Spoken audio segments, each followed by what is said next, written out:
Καλησπέρα σας.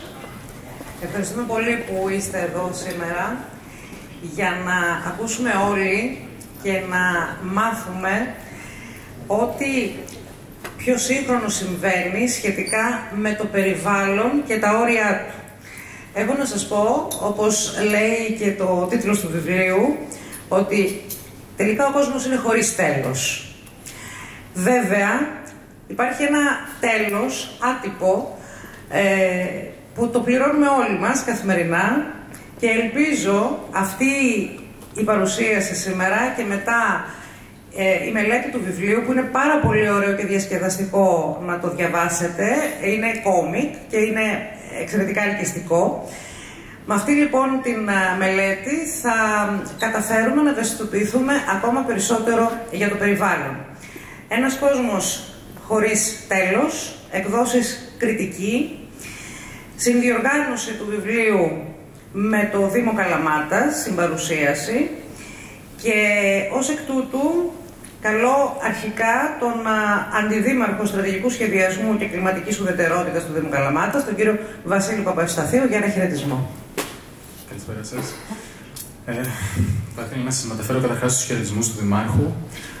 Αυτή την περίοδο διεξάγεται Δημοτικό Συμβούλιο, επομένως καταλαβαίνουμε τις αυξημένες υποχρεώσεις του και τις ιδιαίτερες ευχαριστίες μας για την παρουσία σας απόψε και τον πατέρα Ευθύμιο, τον κύριο Μπένο. Ξέρετε, είναι πάρα πολύ μεγάλη τιμή για μας. Ανάμεσά μας είμαι σίγουρος ότι θα ήταν και ο Πέτρος Τσόνης, ένας άνθρωπος ο οποίος δεν έλειξε πολλέ για πολλά χρόνια, ένας ενεργός πολίτης της πόλης, ο οποίος βρισκόταν πάντα σε οτιδήποτε κινητό, είτε ως δημοσιογράφος, είτε ως ενεργός πολίτης, είτε ως άνθρωπος με βαθιά πολιτική σκέψη. Η είδηση του αδόκου του χαμού του μας πρόσφερε έτσι μεγάλη θλίψη και θα ήθελα να δώσω τα θερμά συλληπιτήρια στους οικείους του. Το βιβλίο του «Ένας κόσμος χωρίς τέλος» του Ζαν Μάρκ Ζανκοβιτσί και του Κριστόφ Πλάν είναι μια πρωτότυπη και εικονογραφημένη αφήγηση που εξηγεί με τρόπο απλό και κατανοητό τις πολύ σύνθετες σχέσεις που έχουν η ενέργεια, η οικονομία και η κλιματική αλλαγή. Μέσα από τη μορφή ενός κόμικ, όπου ο σκητσογράφος Μπλαν συνομιλεί με τον ειδικό σε θέματα ενέργειας Ζανκοβιτσί, ξεδιπλώνονται κρίσιμα ζητήματα που αφορούν τον σύγχρονο κόσμο. Την εξάρτησή μας από τα ορυκτά καύσιμα, τους περιορισμούς που έχει η πράσινη ανάπτυξη, αλλά και τα πολιτικά και κοινωνικά διλήμματα της μετάβασης. Κυρίως, κάνει έτσι με πάρα πολύ ενδιαφέρον έναν παραλληλισμό όλων των διλημάτων και των προβλημάτων που αντιμετωπίζει η σύγχρονη κοινωνία μας. Και μια μικρή αναδρομή στο πόσο σημαντικό να μιλάμε για το μέλλον σήμερα. Ξέρετε, μεγάλωσα στη γενιά του κόμικ Βαβέλ και Παραπέντε, στη γενιά δηλαδή που ενηλικιώθηκε μαζί με την ενηλικίωση του κόμικ, που έτσι το κόμικ έφυγε από την παραδοσιακή εικονογράφηση μιας ιστορίας και έγινε ακόμα περισσότερο μια διατύπωση κοινωνικοπολιτικής ανησυχίας. Επομένως, καταλαβαίνει κάποιος πόσο είναι σημαντικό και πόσο δύναμη έχει μια εικόνα. Αυτή εδώ είναι μια εικόνα από τη Βαλένθια πριν από 5 μήνες. Η Βαλένθια, ξέρετε, ήταν πριν από 5 μήνες η ευρωπαϊκή πρωτεύουσα για το περιβάλλον, η πόλη η οποία είχε περισσότερο από κάθε άλλη ευρωπαϊκή πόλη αναλάβει πρωτοβουλίες βιώσιμης ανάπτυξης. Αυτή ήταν η πλημμύρα που έπληξε την πόλη και αυτή είναι μια εικόνα από την Καλαμάτα το 2016. Μια εικόνα που μας έφερε 6 νεκρούς. Ξέρετε, οι γεωλόγοι χαρακτηρίζουν την εποχή που ζούμε ως ανθρωπόκαινο εποχή. Ποτέ άλλοτε στην ιστορία του κόσμου ο άνθρωπος και η δραστηριότητά του δεν επηρέασε τόσο πολύ, με τόσο βίαιο και βάρβαρο τρόπο την εξέλιξη του κόσμου. Πάνω από το μισό παγκόσμιο πληθυσμό ζει σε πόλεις και καταλαβαίνει κάποιος πως ο υδροκεφαλισμός, αυτή η δημογραφική έκρηξη, τι προβλήματα δημιουργεί, υποβάθμιση του αστικού περιβάλλοντος, πυκνής δόμησης, ατμοσφαιρικής ρύπανσης, το οποίο αν το συνδυάσει κάποιος και με τα κοινωνικά ζητήματα που οξύνονται, δημιουργεί ανεργία, κοινωνικό αποκλεισμό, στεγαστική επισφάλεια και επιτείνεται το πρόβλημα. Έχει πάρα πολύ ενδιαφέρον να δει κάποιος γιατί είναι σημαντικό να μιλάμε από σήμερα για το μέλλον. Το 1713, ένας απίθανος δασολόγος Γερμανός σκέφτηκε ότι αν συνέχισε να κόβει με τον ίδιο ρυθμό την ξυλία του, μετά από λίγα χρόνια δεν θα έχει καθόλου ξύλο να πουλήσει. Ήταν ο πρώτος που συνέλαβε τη ιδέα της αειφορίας, του κύκλου της ζωής, το πόσο σημαντική είναι η βιωσιμότητα, να δημιουργήσει μια καλλιέργεια που θα το εξασφαλίζει και θα προστοζεί και για το μέλλον. Αυτή, αν θέλετε, η αναζήτηση της αειφορίας έγινε πιο επιτακτική από το 1968 με τη λέσχη της Ρώμης, όπου έθεσε τα όρια της ανάπτυξης στη βιβλιογραφία, ένα πάρα πολύ σημαντικό βιβλίο. Και μαζί με τα όρια της ανάπτυξης, παράλληλα, δυστυχώς για τον πλανήτη μας, προέκυψαν και τρομερές οικολογικές καταστροφές. Η έννοια της βιωσιμότητας λοιπόν μπαίνει με επίταση στην περιβαλλοντική βιβλιογραφία, Από το 90 και μετά την παρατηρούμε και στην βιβλιογραφία της οικονομίας. Μιλάμε για οικονομικά βιώσιμες επιχειρήσεις, μιλάμε για βιωσιμότητα στα επενδυτικά πλάνα. Πλέον μιλάμε για βιώσιμο πλάνα τα οποία συνδυάζουν και το περιβάλλον και τον πολιτισμό και την ενέργεια και την κοινωνία, ακριβώς γιατί είναι ένα πάρα πολύ σύνθετο ζήτημα. Μέσα από την παγκόσμια λοιπόν βιβλιογραφία τέθηκαν για πρώτη φορά η έννοια της όρεσης της ανάπτυξης και αν ο τρόπος με τον οποίο ζούμε είναι πεπερασμένος. Αν η γη λοιπόν έχει τέλος. Έτσι τέθηκε και η έννοια της βιώσιμης ανάπτυξης. Υπάρχουν πάρα πολλοί ορισμοί, δεν θα βρείτε μια κατοχυρωμένη, ένα μοναδικό ορισμό, ακριβώς επειδή ο κάθε επιστήμονας την αντιμετωπίζει τη βιώσιμη ανάπτυξη με τον δικό του τρόπο. Ο περιβαλλοντολόγος θα την αναπτύξει όσον αφορά την τη φιλική ανάπτυξη. Ο οικονομολόγος πιθανότατα με μια βιώσιμη επένδυση. Αυτός είναι ο πιο ορισμός, κατά την προσωπική μου άποψη, που διατυπώθηκε στην έκθεση Brundtland, που μιλάει ότι η βιώσιμη ανάπτυξη ορίζεται ως η ανάπτυξη που ικανοποιεί τις ανάγκες της δικής μας γενιάς, αλλά δεν θέτει σε κίνδυνο τη δυνατότητα και των μελλοντικών γενεών για να ικανοποιήσουν τις δικές τους ανάγκες. Αυτό μπορούμε να το τυποποιήσουμε και να το διατυπώσουμε σε διάφορα ζητήματα που θέλει να επιλύσει μια σύγχρονη πόλη. Για παράδειγμα, στην ανοιχτότητα, στην ευφυΐα, στην ασφάλεια και την ποιότητα των υπηρεσιών, στην προσαρμοστικότητα και στη συμβίωση του αστικού περιβάλλοντος. Επομένως, καταλαβαίνει κάποιος πόσο σημαντικό είναι να μιλήσει για το μέλλον σήμερα, ακόμα περισσότερο, γιατί όλα κινούνται γύρω από το υποκείμενο που δίνει νόημα στις πόλεις, στα ζητήματα των πόλεων και σε αυτά που θέλει να δώσει στο μέλλον, στον άνθρωπο. Μια ανθρωποκεντρική λοιπόν προσέγγιση είναι πάρα πολύ σημαντική για το σχεδιασμό των πόλεων μας. Η Καλαμάτα γνωρίζουμε όλοι ότι υλοποιεί πάρα πολλά προγράμματα, αλλά έχει και διάφορα περιβαλλοντικά προβλήματα. Συγκεκριμένα είναι μια παράκτια πόλη. Συνεπώς, έχουμε το πρόβλημα της αύξησης της διάβρωσης των ακτών και της άνοδου της στάθμης της θερμοκρασίας της θάλασσας. Έχουμε αυξημένους κινδύνους πυρκαγιών. Έχουμε λειψιδρία και παρατεταμένη ξηρασία. Έχουμε συχνούς καύσονες. Το προηγούμενο καλοκαίρι είχαμε τον πιο θερμό μήνα που παρατηρήθηκε ποτέ. Έχουμε ένα ευάλωτο αστικό οικιστικό συγκρότημα, γιατί όπως όλες οι ελληνικές πόλεις χτίστηκαν χωρίς το αυτοκίνητο και βιώνουν τώρα την δυσκολία και τους κινδύνους του αυτοκινήτου. Έχει τους οικονομικούς και κοινωνικούς κινδύνους από την αδράνεια και κυρίως έχει ένα σεισμό που βίωσε το 1986. Πριν από 40 χρόνια η πόλη φίλησε ένα φάντασμα. Το 70% των κτηρίων κρίθηκαν μη κατοικήσιμα. Η αντιμετώπιση λοιπόν αυτών των περιβαλλοντικών κινδύνων δεν είναι μια πολυτέλεια για μας, αλλά είναι μια αναγκαιότητα. Για να διατηρήσουμε τη φυσική ομορφιά του τόπου μας, αλλά και να προστατεύσουμε το δικαίωμα των μελλοντικών γενναιών μας να απολαύσουν την ίδια ομορφιά. Οφείλω να ομολογήσω ότι από το σεισμό γεννήθηκε μια ευκαιρία. Από τις τάχτες του καταστροφικού σεισμού άρχισε να αναδύεται ένα πνεύμα δημιουργικότητας. Η πόλη επεκτάθηκε σε πάρα πολλούς τομείς. Βραβεύτηκε μάλιστα για την πρωτοποριακή πολυδομική αποκατάστασή της. Είμαι σίγουρος ότι ο Δήμαρχος, ο κ. Μπένος, θα σου πει περισσότερα αργότερα, αλλά γεννήθηκε από τις τάχτες της μια πολύ σύγχρονη πόλη, την οποία ο καθήκον μας τώρα είναι να πάρουμε όλα αυτά τα μέτρα που απαιτούνται και θα τη χαρακτηρίσουμε το 2030 και μετά με ολιστικές παρεμβάσεις για χωροταξικό σχεδιασμό, κινητικότητα, μεταφορές, αστική ανάπλαση, ενέργεια και κυκλική οικονομία. Αν θα πρέπει κάποιος να βάλει τους άξονες ενός σχεδιασμού μιας σύγχρονης πόλης, τουλάχιστον όσον αφορά την Καλαμάτα, αυτή είναι η βιωσιμότητα και η εφορία, η τεχνολογία και η καινοτομία, ο τουρισμός, η επιχειρηματικότητα και η κοινωνική αλληλεγγύη. Αυτό είναι το πιο σημαντικό από όλα. Ξέρετε, οι άνθρωποι πιο ευάλωτοι στις περιβαλλοντικούς κινδύνους είναι οι άνθρωποι οικονομικά αδύναμοι. Ο πλούσιος θα βρει έναν τρόπο να μεταναστεύσει, ή θα πάρει μια δουλειά θερμότητας για να θερμάνει το σπίτι του, ή θα αγοράσει ένα ηλεκτρικό αυτοκίνητο. Όμως, ειλικρινά, οι άνθρωποι οι οποίοι δεν έχουν την οικονομική δυνατότητα είναι αυτοί οι οποίοι θα πληθούν πιο πολύ. Και γι' αυτό είναι πάρα πολύ σημαντικό για μια κοινωνία που θέλει να επικαλείται, να είναι σύγχρονη, μοντέρνα και να προσφέρει ποιότητα ζωής στους ανθρώπους τους, θα πρέπει να είναι και πάνω απ' όλα κοινωνικά δίκαιη. Κάνοντας το σχέδιο διαχείρισης αειφόρου ενέργειας το 2019 στην Καλαμάτα, ένα σχέδιο το οποίο μας πρικοδότησε με το πού πηγαίνει η ενέργεια της πόλης μας, διαπιστώσαμε ότι το 60% της ενέργειας χάνεται στα κτίρια και το 26% στις μεταφορές. Στα κτίρια, δηλαδή στην ενέργεια που χρειαζόμαστε για τη θέρμανση και την ψήξη, και στις μεταφορές, σε όλες αυτές τις μετακινήσεις που κάνουμε κατά κύριο λόγο με το ιδιωτικό μας αυτοκίνητο, αλλά που και γίνονται οι παραδόσεις της εφοδιαστικής αλυσίδας, που είναι επίσης πολύ υπεύθυνοι για τις εκπομπές των αερίων του θερμοκηπίου.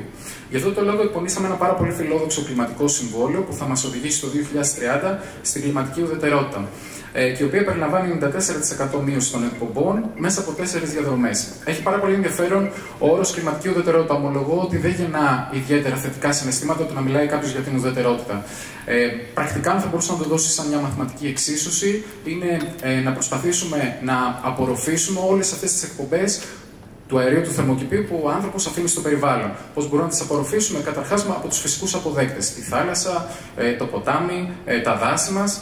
Αυτή η εξίσωση που ακούγεται έτσι λίγο πολύ άχαρη, αν σκεφτεί κάποιος ότι αν μπορεί να τη μεταφέρει κάποιος στο μυαλό του, είναι να αναλάβουμε όλες αυτές τις θετικές δράσεις που απαιτούνται, ώστε να εξισορροπήσουμε όλα αυτά τα αρνητικά που έκαναν η γενιά μας και οι παλαιότερες γενιές στο περιβάλλον. Ξέρετε, έχω δίπλα μου, είμαι πολύ περήφανος που έχω εδώ τον πατέρα μου να μας ακούει. Όταν κάναμε ταξίδια πριν από 40 χρόνια στην Αθήνα, παρατηρούσαμε πάρα πολύ τα αυτοκίνητα, ανοίγαν όλοι τα παράθυρα και πετούσαν τα μπουκάλια τους στο περιβάλλον. Ευτυχώς σήμερα δεν το βλέπουμε αυτό και θέλουμε να ελπίζουμε και στο μέλλον οι νέες γενιές θα δώσουν ακόμα πιο υψηλούς πύχες. Το βιβλίο που σήμερα συζητάμε είναι ένα βιβλίο που ναι μεν καταγράφει, ναι μεν θέτει ερωτήματα, ναι μεν δίνει το απαραίτητο λεξιλόγιο για να κατανοήσει κάποιες τις έννοιες, αλλά ακόμα πιο σημαντικό είναι ότι παίρνει θέση. Αυτό είναι ένα μικρό γράφημα. Το πολύ ενδιαφέρον του βιβλίου είναι ότι επιβεβαιώνει ότι οι ανανεώσιμες πηγές ενέργειας δεν αντικαθιστούν αυτή τη στιγμή που μιλάμε μια παραδοσιακή ενέργεια ορυκτού πλούτου, αλλά στην ουσία είναι μια συμπληρωματική ενέργεια. Υπό αυτή την έννοια, το βιβλίο προτείνει την πυρηνική ενέργεια ως μια ενέργεια που έχει μια τεχνολογία αρκετά εξελιγμένη που θα μπορούσαμε με μικροπαρεμβάσεις όσον αφορά περισσότερο την αποθήκευση των ενεργών αποβλήτων, θα μπορούσαμε να την βελτιώσουμε ακόμα πιο πολύ. Αυτό είναι μια συζήτηση που μπορεί κάποιος να την κάνει σε πάρα πολλά επίπεδα για τις δυσκολίες εφαρμογής μιας τέτοιας λύσης στην Ελλάδα, με αυτό το αντισυσμικό παρελθόν, με αυτό το discrimination, αυτή την κακοποίηση της έννοιας πυρηνικής ενέργειας που προέρχεται από τη δεκαετία του 70 και του 80. Εν τούτης, δεν είναι της παρούσης. Το βιβλίο αρκεί για να θέσει τα ερωτήματα, να δώσει κάποιες λύσεις και να σας κινητοποιήσει στον προβληματισμό.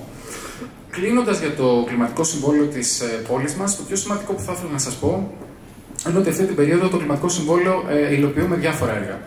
Και υλοποιούμε έργα τα οποία είναι ολιστικά, έχουν σχέση με τον οδοφωτισμό της πόλης, με την ολοκληρωτική ανάπλαση του Ανατολικού Κέντρου, με την αναζωογόνηση πολλών αστικών παρεμβάσεων, με το παρατηρητήριο κλιματικής αλλαγής.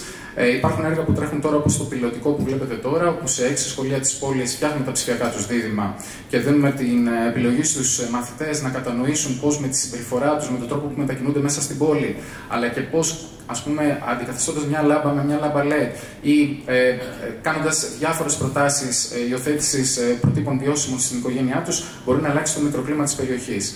Άλλες προτάσεις που έχουμε επίσης επεξεργαστεί σε αυτή την περίοδο είναι η πρόταση ενός ψηφιακού δίδυμου της πόλης. Εδώ είναι με τον αρχιτέκτονα τον Άγγελο Χρόνη, που την έχουμε καταθέσει για χρηματοδότηση. Είναι το κέντρο καινοτομίας που εγκαινιάσαμε, γιατί είναι πάρα πολύ σημαντικό να έχουμε την καινοτομία μέσα στην πόλη μας και να παράγεται γνώση. Και όχι μόνο να υπάρχει καινοτομία από το εξωτερικό οικοσύστημα, αλλά να μπορούμε να τονώνουμε και τους ανθρώπους που βρίσκονται εδώ. Γι' αυτό είναι πάρα πολύ σημαντικό ό,τι κάνουμε να διασυνδέουμε και με την τοπική επιχειρηματικότητα, με το επιμελητήριο, με τους φορείς, τους ακαδημικούς εδώ, το Πανεπιστήμιο Πελοποννήσου και με όλους τους φορείς που συμμετέχουν στην πόλη. Και γιατί είναι πάρα πολύ σημαντικό? Είναι γιατί οτιδήποτε σχεδιάζει η πόλη είναι κενό γράμμα, αν αυτό δεν αγκαλιάζεται και δεν υιοθετείται από τους πολίτες. Γι' αυτό το λόγο, για την ενεργή συμμετοχή της τοπικής κοινωνίας, έχουμε υλοποιήσει πρόγραμμα πράσινων δεξιοτήτων στις επαγγελματικές ομάδες. Υλοποιούμε το Συμβούλιο Νεολαίας Καλαμάτας, όπου νέοι αυτή τη στιγμή που μιλάμε δουλεύουν πάνω σε λύσεις βιωσιμότητας. Και το πολύ ενδιαφέρον είναι ότι θα έρθουν στο Δημοτικό Συμβούλιο και θα μπορούν να παρουσιάζουν τις προτάσεις τους, και έχει δεσμευτεί ο Δήμαρχος και οι αρμόδιοι φορείς ότι θα πρέπει να υλοποιούν τις προτάσεις τους.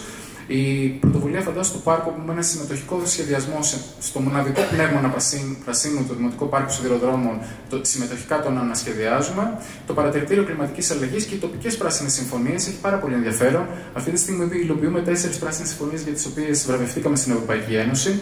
Η μία είναι η πρωτοβουλία με την ΠΑΕ Καλαμάτα δημοσιοποίησης της επικοινωνίας του στόχου της βιώσιμης ανάπτυξης μέσα από την αφανέλεια της ομάδας, αλλά και με δράσεις εκπτωτικές όσον αφορά το να πάει κάποιος οπαδός με το ποδήλατο στο γήπεδο, αλλά και σε άλλα επίπεδα με την ΠΑΕ. Με τα αστικά λεωφορεία έχουμε δημιουργήσει προφορτισμένες δωρεάν κάρτες για τους μαθητές. Τοποθετούμε ψύχτες στην πόλη για να αποτρέψουμε τη χρήση του πλαστικού μπουκαλιού, το οποίο είναι πάρα πολύ εκτεταμένο, ιδίως το καλοκαίρι. Είναι πάρα πολύ σημαντικό λοιπόν να γίνουμε όλοι συμμέτοχοι. Γιατί είναι πάρα πολύ σημαντικό, γιατί η πόλη μας πρέπει να αλλάξει τον κόσμο. Αυτό είναι το όραμά μας. Θέλουμε να σταματήσουμε πλέον να μιλάμε με δυσνόητες και δύσκολες έννοιες όπως είναι η κλιματική ουδετερότητα, να δημιουργήσουμε μια πόλη για να ζεις για το 2030 και μετά. Αυτή είναι λοιπόν η αποστολή μας. Και θα ήθελα έτσι κλείνοντας να πω πόσο σημαντικό είναι να βλέπει κάποιος ολιστικά το πλάνο της βιώσιμης ανάπτυξης, τους στόχους των πόλεων. Ξέρετε, το θέμα είναι ότι θα πρέπει να δημιουργήσουμε τους μελλοντικούς πολίτες και αυτό είναι κάτι που εύκολα μπορεί να γίνει. Το να κάποιος να καταλήξει αν θα εφαρμόσει την πυρηνική ενέργεια ή θα πρέπει να. Πόσο δύσκολο είναι να υιοθετήσουμε ηλεκτροκίνητα πρότυπα μέσα στην πόλη της Καλαμάτας, όταν παρατηρούμε ότι με πολύ μεγάλη δυσκολία υλοποιούνται τα σχέδια φόρτισης γενικότερα στην Ευρώπη. Αυτό όμως που μπορούμε να κάνουμε εύκολα σαν πόλη, να δημιουργήσουμε τους επόμενους πολίτες. Τους πολίτες οι οποίοι θα έρθουν εδώ ως δήμαρχοι, αντιδήμαρχοι και θα θέσουν τους ακόμα υψηλότερους στόχους στο μέλλον. Και είναι οι άνθρωποι οι οποίοι αποτελούν και την μεγάλη ελπίδα για μας. Επομένως, καταληκτικά, αν το ερώτημα που θέτει στο τέλος του βιβλίου είναι ότι αν αυτό είναι το τέλος του κόσμου, όσο έχουμε νέους και νέες εξαιρετικά εκπαιδευμένους και ευαισθητοποιημένους σε αυτά τα θέματα, όχι, ο τόλμος μας δεν πρόκειται να τελειώσει. Θα ήθελα κλείνοντας να ευχαριστήσω ιδιαίτερα τις εκδόσεις Κριτική που μου έδωσαν την ευκαιρία να μιλήσουμε για αυτό που αγαπάμε περισσότερο, για αυτό που σχεδιάζουμε τον τελευταίο χρόνο στην πόλη. Ακόμα περισσότερο που με επέτρεψε να σας κοιτάω το ίδιο ύψος που θα απευθύνει σε λίγο χαιρετισμό ο κ. Σταύρος Μπαίνος, και αυτό, πιστέψτε με, περιποιεί μια μικρή τιμή για μένα. Σας ευχαριστώ όλους για την προσοχή σας. Μετά τον Αντιδήμαρχο, ο οποίος λίγο μου έκλεψε την εισαγωγή, σκοπεύω να πω ότι ο πρώτος που κλήθηκε αναγκαστικά, λίγο πιο γρήγορα από ό,τι θα έπρεπε, να αντιμετωπίσει το μέλλον και το περιβαλλοντικό μέλλον της Καλαμάτας ήταν ο Σταύρος Μπαίνος. Τότε δήμαρχος της πόλης, στους σεισμούς. Σήμερα, και αφού έχει διατελέσει σε διάφορες θέσεις, σήμερα πρόεδρος του Σωματείου Βιάζωμα. Κύριε Μπαίνο. Πατέρα Ευθυμία, την ευχή σας για να αντέξω τη συγκίνηση, θέλω. Έτσι. Είναι η συγκίνηση πολλαπλή. Γιατί θέλω να ξεκινήσω από τον ανθρώπινο παράγοντα και όχι από την πόλη μου, η οποία θα ακολουθήσει. Από τον Γιάννη τον Ζιρίνη. Ο Γιάννης ο Ζιρίνης μπήκε ξαφνικά στη ζωή μου και ήταν ένα δώρο για τη ζωή μου.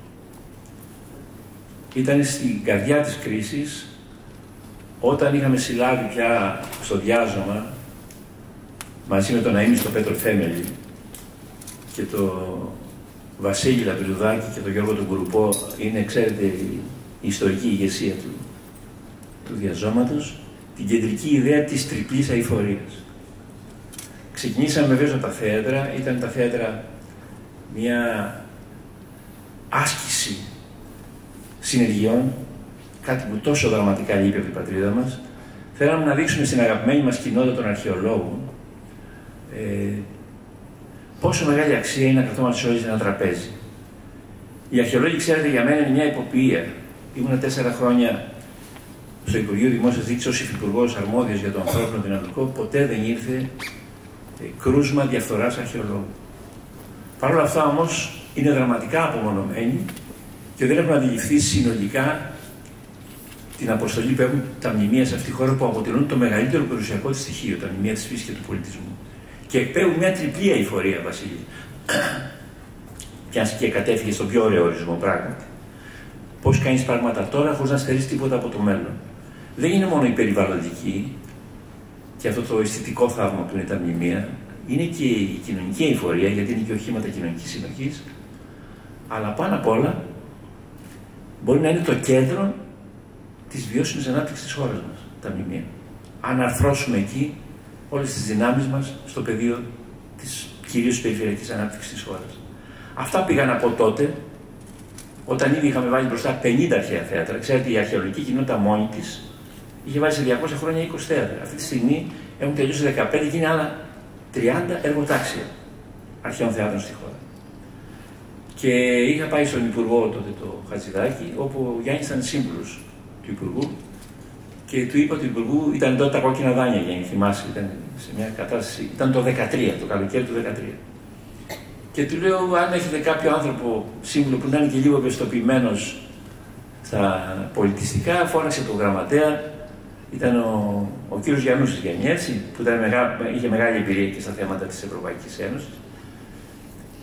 Και φωνάζουν ομόφωνα το Γιάννη. Και ξεκινάει η περιπέτεια με το Γιάννη το Ζιρίνη. Η περιπέτεια δηλαδή να μεταφέρουμε έναν πολιτισμό στην πατρίδα μας που δυστυχώς αλίμονο ακόμα είναι άγνωστος.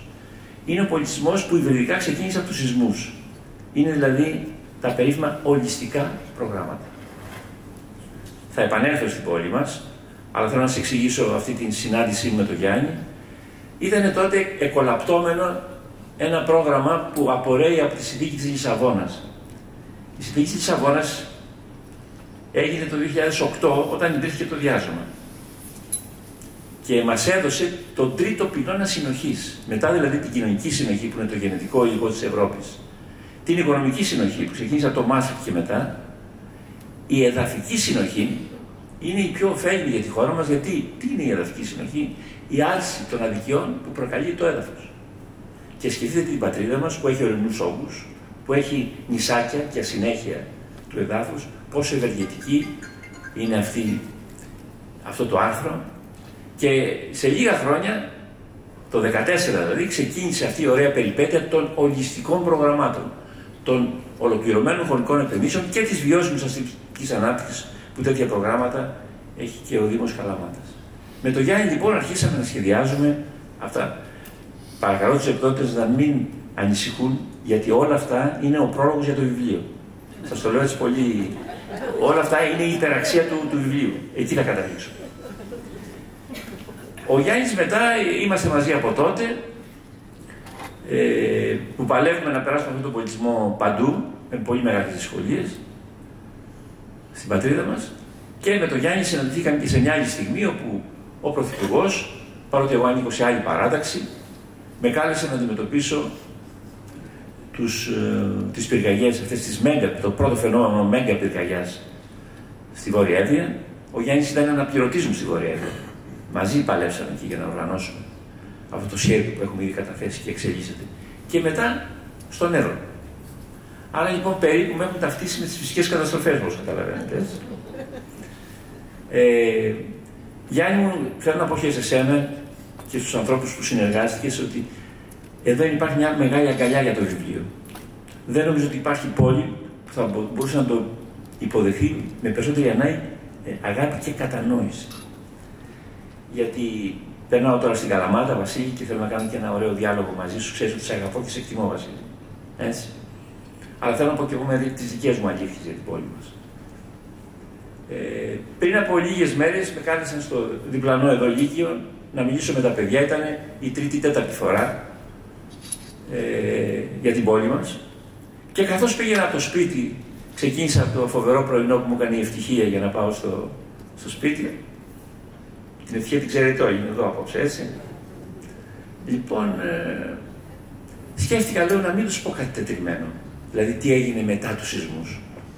Και τους είπα τι έγινε πριν τους σεισμούς. Και έτσι αποκαλύφθηκε και σε μένα μια αλήθεια που δεν την είχα συνειδητοποιήσει μέχρι τότε. Τα παιδιά, ξέρετε, πάντα μας προκαλούν αισθήματα τεράστιας εγρήγορσης και πνευματικότητας. Τι έγινε λοιπόν πριν από τους σεισμούς? Το μέγα πράγμα που ξεκίνησε, αν δείτε και το πρόγραμμα της παράταξής μου της αλλαγής το 1978 που είναι στην ιστοσελίδα μου, θα δείτε ότι το μισό πρόγραμμα είναι η πολεοδομική ανασυγκρότηση της πόλης. Μόνο περίπου 3.000 στρέμματα ήταν πολεοδομημένα. Το πολεοδομικό σχέδιο η πόλη είχε καταλάβει 9.000 στρέμματα, τριπλάσιο χώρο. Και βεβαίως πάσχιζα να βρω ό,τι καλύτερο μπορούσα και του θαύματος βρήκα το σημαντικότερο πολεοδόμο που πέρασε ποτέ από την πατρίδα μας. Το Γρηγόρη το Διαμαντόπουλο. Απορώ πώς δεν τον έχει τιμήσει ακόμα αυτή η πόλη. Το σπουδαίο αυτό. Τι δοξιάδης μου λέτε τώρα, κύριε. Γρηγόρης Διαμαντόπουλος. Ανθρωποκεντρικός πολεοδόμος. Με τον Γρηγόρη λοιπόν ξεκίνησε η περιπέτεια για την πόλη της Καλαμάτας και βρεθήκαμε σε μια απίστευτη κρίση. Τότε ήταν το μεγαλύτερο κεντρικό πολιτικό θέμα της πατρίδας μας, θα φέρετε. Ξεκίνησαν από το 1979, τον πρώτο χρόνο που ήμουν δήμαρχος, ένας σπουδαίος πολιτικός που είναι στη ζωή και είμαστε και πολλοί φίλοι. Σας μιλάω για τον Στέφανο Μάνο, που έκανε τον πρώτο πολεοδομικό νόμο, τον 947 του 1979, και ήμουν ο μόνος δήμαρχος στην Ελλάδα που τον εφήρμοσε. Και έφτασε μέχρι να ψηφιστεί, γι' αυτό σου λέω ότι είναι ο κατάλληλος υποδοχέας η πόλη για το βιβλίο Γιάννη.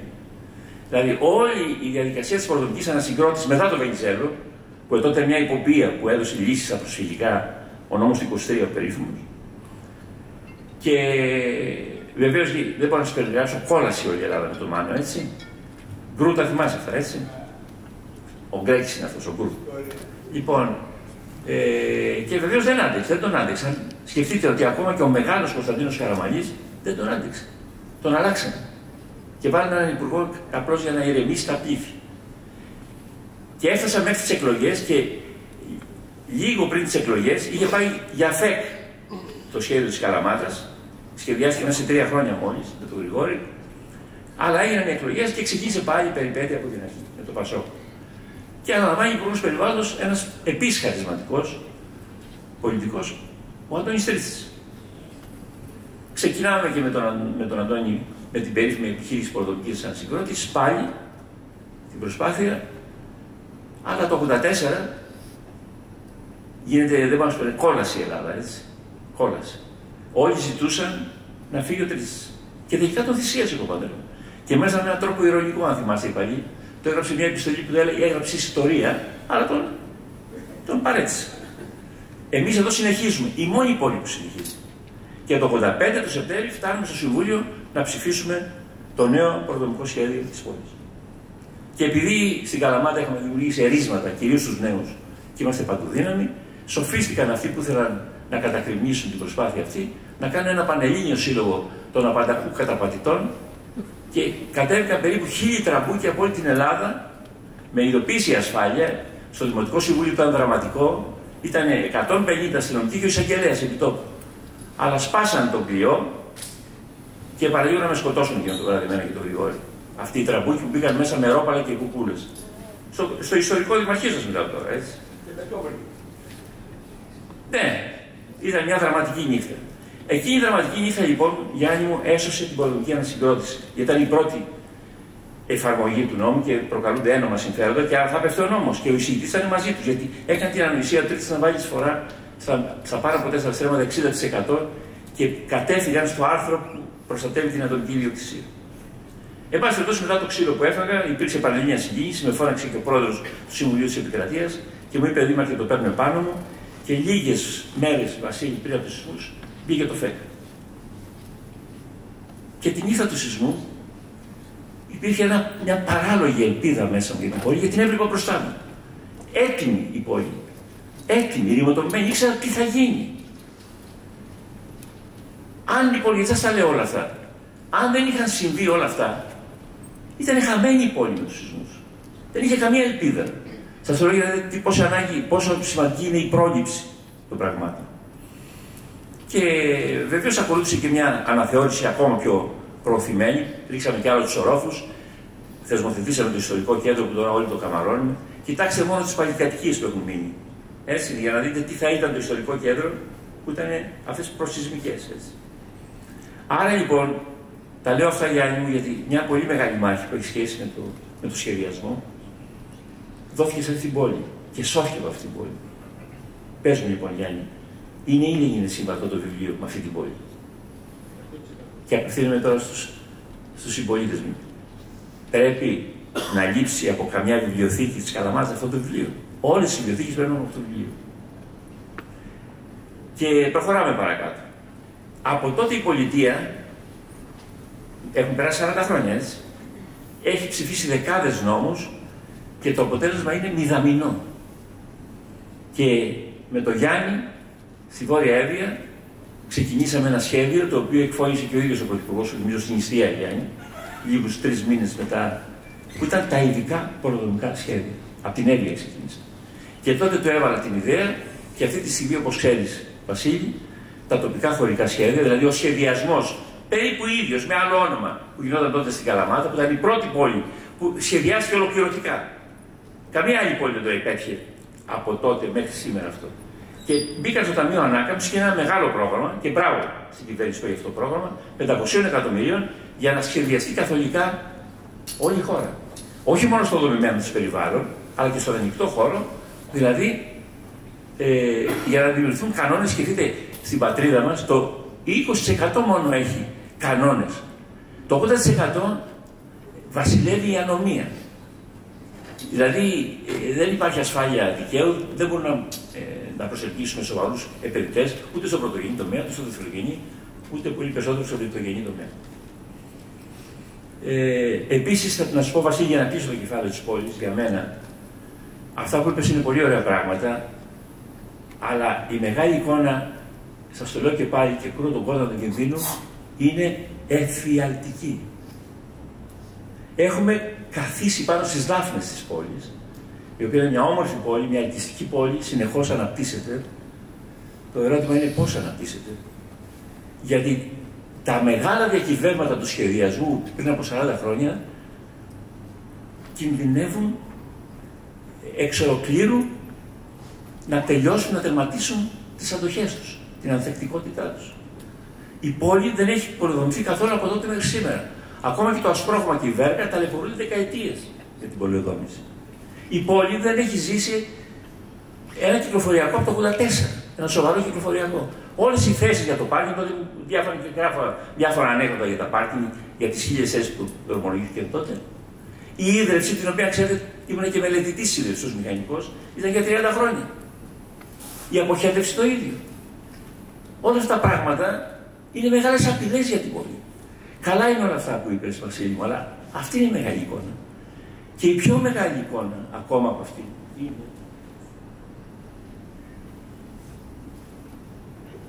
ότι υπάρχει το παραλιακό μέτωπο, το δυτικό παραλιακό μέτωπο, που είναι έτοιμο και μας περιμένει χωρίς κανένα κόστος. Να το παραδώσουμε στην πόλη, στους πολίτες. Αλλά και με ήπιες μορφές τουριστικών επενδύσεων. Στην ίδια την πόλη έχει αδικηθεί κατάφορα ο άλλος άξονας Ανατολικής Δύσης, που σηματοδοτείται από δύο τοπόσημα. Από μια μεριά το Πανεπιστήμιο και από την άλλη το Δημαρχείο. Όλοι τις τελευταίες 2-2,5 δεκαετίες, όλη η δουλειά γίνεται στον άξονα Βορρά-Νότου. Στον άξονα Ανατολικής Δύσης, που είναι και αυτός ομόλογος άξονας, αν δείτε το γενικό προδομικό της εποχής εκείνης. Και με την ανανέωση του μετά, που προβλέπει και αυτό να γίνει πεζόδρομος, δηλαδή από τη μια άκρη μέχρι την άλλη, και να αποκτήσει ισοδυναμία και ισότητα η πόλη παντού. Ύστερα, δεν δεχτήκαμε με καλοσύνη και με αγάπη τις νέες περιοχές. Οι περιοχές δυτικά, η Θουρία, ο Άρης, τα Αλφαρά, αποτελούν ένα ανοιχτό περιβαλλοντικό και πολιτιστικό πάρκο εκπληκτικής αξίας. Και τι να πω για τον Ταΐγετο. Τι σπουδαία παρακαταθήκη του Ταΐγετος, που τον έχουμε εντελώς παραμελήσει. Αυτά για μένα, μιας και άνοιξε το βήμα ο Βασίλης, θέλω να πω, κατά τα άλλα σας επενώ απόλυτα και όπου μπορώ και εγώ να βοηθήσω για το κλιματικό συμβόλαιο, Βασίλη, είναι πραγματικά μια πάρα πολύ ωραία στιγμή για την παράταξή σας, έτσι, και που πρέπει όλοι να στρατευτούμε σε αυτό, αλλά πιστέψτε με, Βασίλη, ότι η μεγάλη εικόνα έχει χαθεί.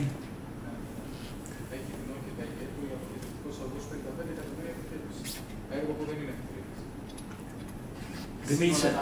Βασίλη, μιλάω για τη μεγάλη εικόνα. Έτσι, μεγάλη εικόνα. Βασίλη, υπάρχουν πάρα πολλές. Στο είπα εγώ, πολύ ωραίες παρεμβάσεις. Έχει χαθεί όμως η μεγάλη εικόνα. Η μεγάλη εικόνα αυτή που σου περιγράφω. Έχεις να απαντήσει τίποτα σε όλα αυτά τα μεγάλα. Τότε ο άξονας Ανατολίδης, εγώ μέσα σας πρότεινα ένα μελετητή, κάνατε μια μελέτη και την έχετε στο ράφι που μιλάει για όλα αυτά τα πράγματα που σου περιγράφω. Δεν την αξιοποιήσατε καθόλου. Φέρατε ένα νέο μελετητή και κάνατε ένα πλάσι στο κέντρο της πόλης. Πόσες αναπλάσεις πια αντέχει αυτό το κέντρο της πόλης, όταν είναι τόσο αδύναμα όλα τα άλλα σημεία της πόλης. Περνάμε όμως για τη μέρα για το βιβλίο, δεν είναι. Για την Καλαμάτα αναφερθήκαμε πια. Περνάμε τώρα στο βιβλίο. Ναι, περνάμε τώρα στο βιβλίο.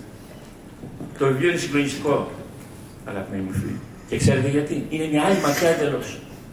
Ό,τι και αν έχουν πει οι πολιτικοί, ό,τι και αν έχουν πει οι δήμονες για το περιβάλλον, είναι τόσο μικρά μπροστά στη μεγαλοσύνη αυτού του βιβλίου. Και ξέρετε γιατί? Γιατί αυτό λιγάκι είναι και προσωποκεντρικό που θα επικαλεστώ, γιατί μέσα του, στη ρίζα του, στην ψυχή του, έχει τη φιλοσοφική και πνευματική διάσταση. Έχει δύο κεφάλαια. Το ένα κεφάλαιο είναι για την ενέργεια και πώς αναπτύσσεται αυτό το φαινόμενο του πολίτη της γης σε σχέση με την ενέργεια, και το άλλο κεφάλαιο είναι το κλίμα. Είναι μια εντελώς αντισυμβατική προσέγγιση και μια συναρπαστική προσέγγιση. Για την ενέργεια δηλαδή, παρότι θέτει πάρα πολλά διλήμματα, στο χαμηλό επίπεδο, το υψηλό επίπεδο ξεκινάει από τότε που υπάρχει ο άνθρωπος πάνω στον πλανήτη Γη και που μετά την περίοδο των Παγετώνων, περίπου το 10.000 π.Χ., άρχισε αυτή η περιπέτεια αναμέτρησής του με το περιβάλλον, όταν δηλαδή τελείωσε η παλαιολιθική περίοδος, εκείνη η μεσολιθική μέχρι το 6.000, άρχισαν οι πρώτοι οικισμοί, η νεολιθική περίοδος, και άρχισε πια ο άνθρωπος από κυνηγόστροφος συλλέκτης που ήταν τότε, και προσέξτε, περιγράφει με τόσο εναργή τρόπο, Γιάννη, ότι τότε η μόνη ενέργεια ήταν η σωματική του ενέργεια. Τίποτα άλλο. Και μετά, όταν άρχισε να εγκαθίσταται και να αρχίσει σιγά σιγά να σκέφτεται διάφορα πράγματα για να πολλαπλασιάσει την ενέργεια και να παράγονται οι μηχανές αυτές που απέδανε περισσότερο, αρχίζει σιγά σιγά αυτή η σταδιακή επέμβαση στο περιβάλλον. Η οποία όμως το βιβλίο αναδεικνύει, γιατί δεν είναι μόνο κατάρα αυτή η υπόθεση του περιβάλλοντος, άμα σκεφτούμε και τι τεράστια εξέλιξη είχε στον πλανήτη Γη ο άνθρωπος με τον πολλαπλασιασμό της χρήσης της ενέργειας. Και βεβαίως μιλάει για την ακατανίκητη δύναμη των ορυκτών μορφών της ενέργειας σε σχέση με τις ανανεώσιμες και αναδεικνύει το μείζον θέμα των ανανεώσιμων πηγών ενέργειας, που είναι και στην πατρίδα μας μείζον θέμα, που είναι το θέμα της αποθήκευσης. Είναι τόσο απλή η αποθήκευση του πετρελαίου με τα βαρέλια και τόσο δύσκολη η αποθήκευση με τις ανανεώσιμες πηγές. Για παράδειγμα, δηλαδή, τα θέματα πια με τον ήλιο και τις εφαρμογές με τα φωτοβολταϊκά πρέπει, το λέω κατηγορηματικά, να σταματήσει και σε αυτή τη χώρα. Παράγεται ενέργεια την οποία δεν μπορούμε να αξιοποιήσουμε. Βάζει λοιπόν αυτό το ζήτημα, που είναι το κορυφαίο ζήτημα του βιβλίου, στο πρώτο του κεφάλαιο, και ανιχνεύει τους τρόπους και θέτει φιλοσοφικά ζητήματα για το πώς ακριβώς μπορεί να αντιμετωπιστεί αυτό το δίλημμα της πρόοδου του ανθρώπου πάνω στη γη και της ισορροπίας που πρέπει να υπάρχει ανάμεσα στον άνθρωπο και στην κατανάλωση της ενέργειας. Πιο εντυπωσιακό είναι το δεύτερο κεφάλαιο, το κεφάλαιο για το κλίμα. Όπου εκεί στο κεφάλαιο για το κλίμα καταρρίπτει διάφορους μύθους, το είπε και ο Βασίλης. Δηλαδή, μας ζητάει να σκεφτούμε το θέμα της πυρηνικής ενέργειας. Ομολογώ επιστημονικά δεν είμαι επαρκής για να το κρίνω και να το αξιολογήσω. Αλλά όμως το βιβλίο συνεγείρει τη συνείδησή μας προκειμένου να το διερευνήσουμε. Δηλαδή, στην ουσία, πατάει λίγο φρένο σε αυτόν τον τρόπο με τον οποίο υμνούμε σήμερα την καθαρή ενέργεια, τις ανανεώσιμες πηγές, που και εκείνες έχουν τα προβλήματά τους και εκείνες θέλουν την προσοχή τους. Αναφέρεται πολύ χαρακτηριστικά παραδείγματα στο βιβλίο. Για παράδειγμα, μια ανεμογεννήτρια, αν τοποθετείται σωστά, αν έχουμε εξετάσει τη φέρουσα ικανότητα της περιοχής, δεν έχουμε δυστυχώς χωροταξικό για ανεμογεννήτριες π.χ. στην πατρίδα μας, και το τι βλάβη προκαλεί στο περιβάλλον, η κατασκευή της από πετών, η μεταφορά της στο μεταφορικό μέσο, η εγκατάσταση κλπ. Είναι ένα βιβλίο που μας αλλάζει τις ισορροπίες που σκεπτόμαστε. Γιατί βλέπετε, ζούμε σε έναν μανιχαϊστικό κόσμο που τα πράγματα, τα διλήμματα, τα σοβαρά, τα μετατρέπουμε πολύ εύκολα σε άσπρο μαύρο. Και στο τέλος, αυτό είναι μια πολύ ενδιαφέρουσα προσέγγιση, θα πω μια δική μου ορολογία, όπως κατάλαβα το μνημείο, μας καλεί να αναζητήσουμε τις ραβδόσεις του εγκεφάλου μας, δηλαδή την εγκεφαλική ύλη, και να κινηθούμε ανάμεσα στην τοπαμίνη μάλλον, αυτή που προκαλεί την επιθυμία, και τη λογική. Ότι από εδώ και πέρα θα είναι ένα παιχνίδι τέτοιο. Και τα συμβατικά μέσα δεν θα είναι επαρκή για να σώσουν τον κόσμο. Ο όρος λοιπόν, Γιάννη, που εγώ το μεταφράζω κάπως, ποιητική αδεία, είναι ο κοινοτισμός. Δηλαδή, τα ζητήματα αυτά δεν γίνονται ούτε αμιγώς κρατικά, αλλά ούτε μπορούν να καταφύγουν σε μια λογική ακτιβισμού. Είναι ζητήματα τα οποία πρέπει η κοινωνία με έναν εναλλακτικό τρόπο να υποδεχθεί και να αναρωτηθεί ποια είναι η διαδικασία που πρέπει να έχουμε για την τροφή που τρώμε. Ποιος πρέπει να είναι ο τρόπος που μετακινούμαστε και τι ενέργεια καταναλώνουμε από αυτό. Και να πιάσουμε όλα τα πεδία της ζωής μας και να δώσουμε απαντήσεις σε αυτό το μεγάλο θέμα. Κλείνοντας, θέλω να σας πω ότι το βιβλίο αυτό είναι ένα βιβλίο πραγματικά συναρπαστικό, είναι ένα βιβλίο εναλλακτικό που δεν πρέπει να λείψει από καμία βιβλιοθήκη της Καλαμάτας. Καλό ταξίδι, Γιάννη, στο βιβλίο. Λοιπόν, να μπούμε τώρα στο κυρίως θέμα των ομιλιών, γιατί μέχρι τώρα ακούσατε τους χαιρετισμούς. βέβαια ήταν μεγάλη σε έκταση, αλλά πολύ ενδιαφέροντες. Γι' αυτό νομίζω ότι δεν έχουμε κουραστεί.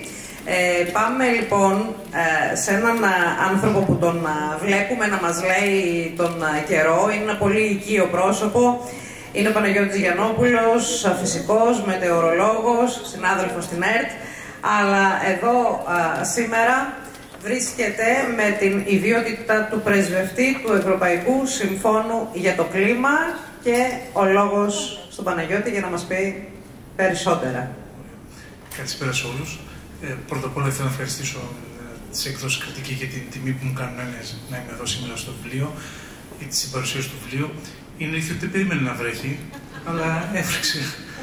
Πάντως είχε ένα ωραίο ουράνιο τόξο. Όσο μίλησε ο κ. Μπένος, θαύμαζα και το ουράνιο τόξο που ήταν έξω. Ήταν πολύ ωραία ευκαιρία να δω ένα ουράνιο τόξο στην Καλαμάτα, στην οποία ήθελα να πω ότι έχω να έρθω 35 χρόνια. Τελευταία φορά που ήρθε ήταν από τον Αχλαδόκαπο με το κτέλ και σήμερα με το κτέλ ήρθα. Οι παλιότεροι θα θυμούνται πόσες ώρες ήταν η διαδρομή. Άρα υπάρχει μια εξέλιξη θετική σε αυτό το κομμάτι. Λοιπόν, είμαι εδώ ως πρεσβευτής του Ευρωπαϊκού Συμφώνου για το Κλίμα. Να πω δύο κουβέντες γι' αυτό. Δεν έχει ανοίξει ακόμα διαφάνεια. Ναι. Δεν ξέρω, βλέπετε. Όχι. Ωραία. Το Ευρωπαϊκό Σύμφωνο για το Κλίμα είναι ακριβώς μια πρωτοβουλία της Ευρωπαϊκής Ένωσης, της Ευρωπαϊκής Επιτροπής, η Γενική Διεύθυνση για το Κλίμα, με στόχο ακριβώς τη δημιουργία ενός κύματος των ανθρώπων που θα είναι ενωμένοι για ένα κοινό σκοπό, τη δράση για το κλίμα. Έχουμε την Ευρωπαϊκή Πράσινη Συμφωνία, με στόχο βέβαια αυτό που ακούστηκε, την κλιματική ουδετερότητα μέχρι το 2050. Τι ακριβώς προσπαθεί το Ευρωπαϊκό Σύμφωνο για το Κλίμα? Να ευαισθητοποιήσει τον κόσμο στο θέμα της κλιματικής αλλαγής, αυτό που κάνουμε εδώ, να ενθαρρυνθεί ο κόσμος να αναλάβει δράσεις για το κλίμα και βέβαια να ενώσει τους πολίτες με οργανισμούς, και αυτό γίνεται ήδη στην Καλαμάτα, σε τοπικές δράσεις, ανταλλαγή μεταξύ τους γνώσεων, σε μια προσπάθεια να βελτιώσουμε τα πράγματα. Εδώ έχετε το κλείσουμε, δεν χρειάζεται άλλη παρουσίαση. Να πω ότι έχετε τη χαρά στην Καλαμάτα, είναι ένας πρεσβευτής χρόνια ο κύριος Νάσος ο Μάκιος, ο οποίος συνεργάζεται και με το Δήμο της Καλαμάτας ήδη ενεργά, είναι πολύ ενεργός στο κομμάτι αυτό. Άρα υπάρχει μια προσπάθεια σημαντική που γίνεται, το ακούσαμε αυτό ήδη στην Καλαμάτα. Στην παρουσίαση που μου ζητήθηκε να κάνω κάτι να σας πω για την κλιματική αλλαγή. Τι να σας πω τώρα, τα λέει το βιβλίο τόσο ωραία, είναι αλήθεια. Έχω μείνει εντυπωσιασμένος. Το διάβασα το βιβλίο και η κόρη μου. Το διάβασα και εγώ. Είναι ένα βιβλίο που θα έλεγα όχι να λείψει μόνο από την Καλαμάτα, αλλά και από τα σχολεία. Θα μπορούσε να είναι, γιατί είναι αφορμή για σκέψη το βιβλίο, γόνιμη σκέψη. Εγώ ήθελα να σας πω απλά πράγματα για την κλιματική αλλαγή μέσα από τα γραμματόσημα. Τι ακριβώς είναι αυτό τώρα? Κάποτε το 2008-2009 είχα ξεκινήσει μια συλλογή γραμματοσύμων για την κλιματική αλλαγή. Ήμουν τότε σε μια πάλι καμπάνια της Ευρωπαϊκής Ένωσης και βρήκα τελικά πάνω από 80 χώρες και πάνω από 300 γραμματόσημα. Ξεκινάμε με ένα γραμματόσημο, για να καταλάβετε τι είναι αυτά, ένα γραμματόσημο της Μεγάλης Βρετανίας που δείχνει ένα παιδάκι που ζωγράφησε το φαινόμενο θερμοκηπίου. Τη γη την έβαλε μέσα σε ένα θερμοκήπιο, έτσι απλά. Λοιπόν, ξεκινάμε την παρουσίαση χρησιμοποιώντας γραμματόσημα, δεν θα αργήσει πολύ. Νομίζω η ουσία είναι του βιβλίου. Το βιβλίο έχει αυτή την αισθητική με το graphic novel, δεν ξέρω στα ελληνικά πώς περιγράφεται, που είναι μια γραφιστική νουβέλα. Είναι κάτι τελείως διαφορετικό και αυτό είναι το ωραίο. Στα πλαίσια αυτά, τέλος πάντων, θα δείξω και εγώ κάποια γραμματόσημα. Ζούμε σε έναν όμορφο κόσμο, ένα γραμματόσημα από την Πολωνία. Η σταθερότητα του κλίματος επέτρεψε ακριβώς την άνθηση του πολιτισμού, ένα γραμματόσημα εδώ από τη Γαλλία που έχει τον Παρθενώνα. Όμως ο πλανήτης εκπέμπει SOS, ένα γραμματόσημα από τη Λευκορωσία. Η κατάσταση έχει αλλάξει, ένα γραμματόσημα εδώ από την Ταϊλάνδη. Και εδώ μια σειρά γραμματοσύμων από τα Ηνωμένα Έθνη, και αυτά εκδίδουν γραμματόσημα για συγκεκριμένο σκοπό. Με την καύση λοιπόν των ορυκτών καυσίμων, άλλο ένα γραμματόσημα από τις Αντίλες της Ολλανδίας. Με την αποψήλωση των δασών, ένα εντυπωσιακό γραμματόσημα από την Αργεντινή, στην οποία εκεί αυτό βλέπετε τρύπα είναι καμένο, να δείξει ακριβώς την ευαισθητοποίηση. Τα δάση χάνονται, τα δάση του Αμαζονίου χάνονται. Κάποια γραμματόσημα που λένε το ίδιο για την αποψήλωση των δασών από τα Τουβαλού, δεν ξέρω αν τα έχετε ακούσει ποτέ αυτά. Είναι κάτι μικρά νησάκια στον Ελληνικό, τα οποία κινδυνεύουν άμεσα από την αλλαγή ακριβώς του κλίματος και κυρίως από την άνοδο της στάθμης θάλασσας. Οι συγκεντρώσεις λοιπόν των αερίων του θερμοκηπίου, του διοξιδίου του άνθρακα αυξάνονται χρόνο με το χρόνο. Εδώ βλέπουμε ακριβώς την αύξηση αυτή σε ένα γραμματόσημο από το Βέλγιο. Μου έκανε εντύπωση κάποιος φίλος μου από τη Γαλλία. Χρησιμοποιώ ότι γεννήθηκα στα 320 parts per million. Τώρα είμαστε στα 420. Μέσα σε, πόσο είναι, 60 χρόνων, μέσα σε 60 χρόνια, ήδη το 320 το έχουμε κάνει 420 τη συγκεντρώση του διοξιδίου του άνθρακα στο πλανήτη μας. Άρα το φαινόμενο του θερμοκηπίου, το οποίο είναι κάτι θετικό, συνέχεια ενισχύεται. Το γραμματόσημο αυτό είναι από τις Μαλδίβες. Το επόμενο είναι από τα νησιά Κυριπάτη. Θα μπορούσε να είναι και σε ένα βιβλίο κλιματολογίας. Μας δείχνει ακριβώς την ηλιακή ενέργεια πώς έρχεται από τον ήλιο, φτάνει στον πλανήτη μας. Το στρώμα των αερίων, τα αέρια του θερμοκηπίου εμποδίζουν τη θερμότητα, την ακτινοβολία του πλανήτη να φύγει και αυτό είναι καλό. Αν δεν υπήρχε ατμόσφαιρα, θα είχαμε μείον 15 στον πλανήτη μας, μείον 15 βαθμούς. Δεν θα μπορούσαμε να ζήσουμε. Απλώς τώρα το φαινόμενο αυτό το έχουμε ενισχύσει και η θερμοκρασία αυξάνεται. Αυξάνεται παντού. Αυξάνεται στην Ανταρκτική, για παράδειγμα. Να μην σας πω και για την Ελλάδα, αλλά στην Ανταρκτική το έχουν βάλει και στο γραμματόσημο. Εδώ είναι η αύξηση θερμοκρασίας από το 1960 μέχρι το 2010, νομίζω. Οι παγετώνες λιώνουν. Εδώ είναι ένα γραμματόσημο πολύ ωραίο από την Ισλανδία. Εάν το ζεστάνεις, το κόκκινο θα φύγει και θα μείνει ένα κενό εκεί που είναι τώρα οι παγετώνες. Υπήρχε μια πρωτοβουλία 50 χωρών το 2008 και εκδώσαν γραμματόσημα ακριβώς για το λιώσιμο των παγετώνων. Συμμετείχε και η χώρα μας σε αυτή την προσπάθεια και με ένα όμορφο γραμματόσημο που δείχνει μια κλεψίδρα, πάνω είναι οι παγετώνες και από κάτω λιώνουν και χάνονται. Λιώνουν λοιπόν οι παγετώνες, η στάθμη της θάλασσας θα ανέβει, αυτό αναφέρουν και τα γραμματόσημα στο Κυριμπάτι, άλλο ένα νησιωτικό συγκρότημα, νομίζω το πιο ψηλό σημείο εκεί είναι 2 μέτρα. Αν ανέβει η στάθμη μισό μέτρο, θα υπάρχει θέμα. Δεν θέλω να πω για την Καλαμάτα, αλλά όσο έχω διαβάσει από τον καθηγητή, τον κύριο Ζερεφό, που τον εκτιμώ απίστευτα, νομίζω και η Καλαμάτα είναι στο παιχνίδι του προβλήματος με την άνοδο της στάθμης της θάλασσας. Υπάρχει βέβαια το θέμα της ξηρασίας, εδώ το γραμματόσημο από τα Ηνωμένα Έθνη, και αυτό είναι σημαντικό θέμα. Πιο έντονα, πιο συχνά καιρικά φαινόμενα, και εδώ έχετε βέβαια, όπως και σε όλη τη χώρα, ισχυρές καταιγίδες κατά περιόδους, αλλά και οι τυφώνες θα ενισχυθούν. Εδώ ένα γραμματόσημο από τα Μπελίζ. Γραμματόσημο από τη Νέα Ζηλανδία που ακριβώς μας λέει για την ένταση των καιρικών φαινομένων, την ξηρασία η οποία αναμένεται, και περισσότεροι δημοστρόβιλοι δεν ξέρω αν έχουν εμφανιστεί εδώ. Σίγουρα βέβαια έχουν βγάλει αρκετές φωτογραφίες, γιατί είναι εύκολο πλέον να δούμε υδροστρόβιλους στην περιοχή. Το σημαντικό, κατά τη γνώμη μου, είναι επίσης η καταστροφή των οικοσυστημάτων. Ο άνθρωπος, με συγχωρείτε γιατί ουσιαστικά τρέχει λίγο πιο γρήγορα, μπορεί ο άνθρωπος κάτι να κάνει. Τα ζώα όμως δεν ξέρω αν μπορούν να ανταπεξέλθουν. Για παράδειγμα, εδώ βλέπετε τους κορολλογενούς ύφαλους πώς επηρεάζονται. Πρέπει λοιπόν να αλλάξουμε. Η πρωτοβουλία ήταν της Ευρωπαϊκής Ένωσης το 2009. Το μήνυμα όμως είναι διαρκές. Να χρησιμοποιήσουμε λοιπόν ανανεώσιμες πηγές ενέργειας. Έχω αρκετά γραμματόσημα για αυτά προφανώς.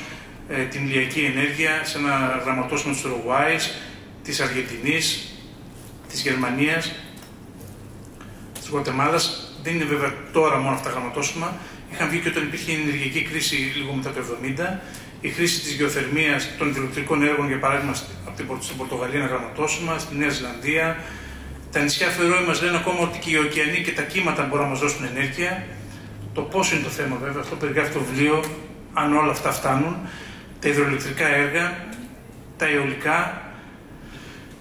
Εμένα μου κάνει εντύπωση η Δανία κάθε φορά, γιατί κοιτάω κάθε μέρα την χρήση της αιωλικής ενέργειας. Έχει τύχει να δω ότι η Δανία κάποιες φορές παράγει το 120% της ενέργειας που χρειάζεται σε μια μέρα από αιωλικά. 120% δηλαδή όλη η ενέργεια εκείνη την ημέρα στην Δανία ήταν αιωλική και μάλιστα έδωσε και σε άλλες χώρες που είναι διπλανές. Κάποιες μέρες είναι και η Ελλάδα βέβαια πρωταθλήτρια, φτάνουμε γύρω στο 40-50% κάποιες φορές. Στην Ευρώπη, δηλαδή είμαστε πρώτοι στην Ευρώπη. Συνεχίζουμε με την Λευκορωσία ή άλλες χώρες όπως η Αργεντινή. Η γεωθερμία, μια άλλη χρήση, μια άλλη μορφή ενέργειας. Προφανώς στο Ελ Σαλβαδόρ, εδώ είναι μια χώρα που δεν το ήξερα ότι έχει πάρκα αντίστοιχα. Σίγουρα ήξερα την Ισλανδία, όπως φαίνεται στο γραμματόσημο αυτό. Προφανώς μια άλλη λύση η οποία περιγράφεται και στο βιβλίο είναι και μια προσωπική κίνηση που μπορούμε να κάνουμε, είναι να κλείνουμε κάποιους διακόπτες, έτσι. Κυνηγάω και τα παιδιά μου τώρα να κλείνουν κάποιους διακόπτες στο σπίτι. Τους κυνηγάω και διάφορα βέβαια. Το θέμα είναι πόσο εύκολα πατάνε το κουμπί του air condition. Air condition τα παιδιά μου απέκτησαν πριν από 2-3 χρόνια. Όταν πριν από 25 χρόνια είχαμε ένα air condition στο σπίτι, τώρα έχουμε 3-4 αλήθεια, και αυτό περιγράφεται στο βιβλίο. Υπάρχει μια ωραία έκφραση που μένα με συγκλώνησε. Η εγκράτεια της ενέργειας, πώς είναι, κάπως έτσι. Σχεδιασμένη εγκράτεια. Τέλος πάντων, βλέπετε άλλα γραμματώσουμε για την εξοικονόμηση ενέργειας, τις κινήσεις με τις λάμπες, προφανώς ήδη τις έχει κάνει ο Δήμος και είναι σε αυτό μπροστά, η χρήση υβριδικών αυτοκινήτων και βέβαια ανακύκλωση. Ανακύκλωση που ξεκινάει ένα ωραίο γραμματώσουμε εδώ από την Ανδώρα, ξεκινάει από τα σχολεία, τα παιδιά μαθαίνουν. Μου φανάζω σπίτι αυτό, σε άλλο κάδο μου λένε η κόρη μου, το βάζει εκεί αλλού. Από την Πολωνία κάποια γραμματώσουμε, από τη Γαλλία για την ανακύκλωση, από το Τουβαλού βέβαια. Και τέλος χρειάζεται η διεθνή συνεργασία και έτσι νομίζω κάπως τελειώνει και το βιβλίο με την ανάγκη της διεθνούς συνεργασίας. Εδώ έχουμε γραμματώσουμε από τις μεγάλες συναντήσεις που γίνονται κάθε χρόνο από την επίσημη, έτσι, από τον επίσημο φορέα για την κλιματική αλλαγή του Οργανισμού Ηνωμένων Εθνών. Εδώ είναι από το 2007, το 2008 στην Πολωνία. Το 2009 ήταν μια κρίσιμη συνάντηση στη Δανία, δεν πήγε τόσο καλά. Έγινε μια άλλη συνάντηση το 2015 στο Παρίσι, που κάτι προσπάθησε να κάνει. Φοβάμαι ότι αυτό που προσπάθησε το 2015 στο Παρίσι ο κόσμος ήδη είναι λίγο. Κάποιοι ηγέτες όπως ο Αλ Γκόρ ήδη από το 2007 μιλούσαν. Πήρε το βραβείο Νόμπελ το 2007, αν το θυμάστε, το Νόμπελ Ειρήνης. Σε αυτή την ομάδα, το άλλο μισό το πήρε η ομάδα των ΗΠΑ, η επιστημονική ομάδα, μέλος ήταν και ο κ. Ζερεφός. Με συγχωρείτε, τα νησιά του Βαλού επίσης, με μια δήλωση του Τόνι Μπλερ, και κλείνω με τα γραμματώσιμα του Οργανισμού Ηνωμένων Εθνών. Ο Μπαν Κιν Μουν τότε ήταν Γενικός Γραμματέας και μας λέει ότι το μέλλον είναι στα χέρια μας, γιατί έχουμε δανειστεί τον κόσμο αυτό από τα παιδιά. Όπως λέει της Ταϊλάνδης το όμορφο γραμματώσιμο και της Τουρκίας από τα παιδιά μας. Άρα λοιπόν ήρθε το τέλος του κόσμου. Όπως λέει το βιβλίο, ας ελπίσουμε πως όχι, και αυτό είναι το μήνυμα νομίζω που περνάει το βιβλίο. Σας ευχαριστώ πάρα πολύ για την ευκαιρία που μου δώσετε να έρθω στην Καλαμάτα.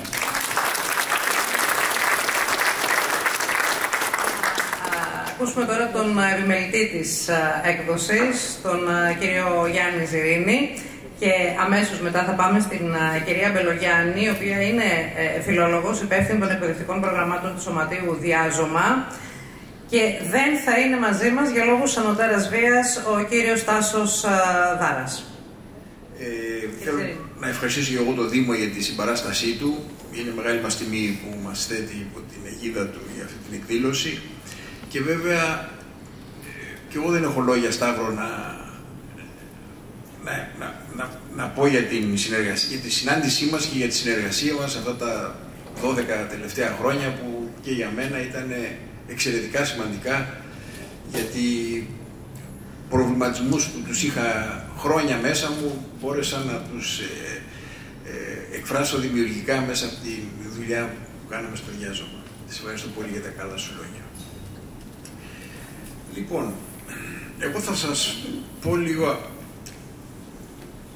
λίγα πράγματα για το πώς προσπαθούν οι δύο συγγραφείς να παρουσιάσουν το θέμα. Η πρωτοβουλία ήταν από τον σκητσογράφο, ο οποίος αισθανόταν να πνίγεται από τα θέματα του κλίματος και το πώς οι κοινωνίες τα χειρίζονται, και πλησίασε τον Γιανκοβιτζή, ο οποίος ήταν ήδη γνωστός ακτιβιστής, κυρίως μέσα από τα μέσα μαζικής ενημέρωσης, και τους πήρε 2 χρόνια για να φτιάξουν αυτό που βλέπετε τώρα στις 200 σελίδες. Η ενέργεια και η κλιματική αλλαγή είναι 2 αλληλένδετα θέματα, όπως τονίστηκε, και προϋποθέτει επιστημονικές και τεχνολογικές γνώσεις για να τις καταλάβεις.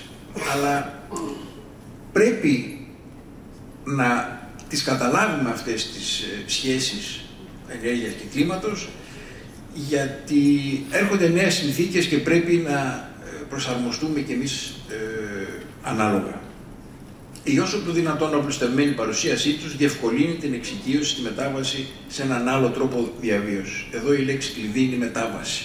Θα την ακούμε τα επόμενα χρόνια όλο και πιο πολύ.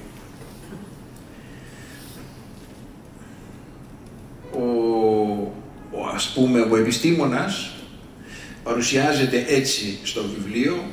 Είναι μηχανικός, έχει μια σειρά από πρωτοβουλίες, είτε ιδιωτικές είτε ΜΚΟ, και είναι ο κατεξοχήν εκλαϊκευτής. Έτσι αυτό παρουσιάζεται.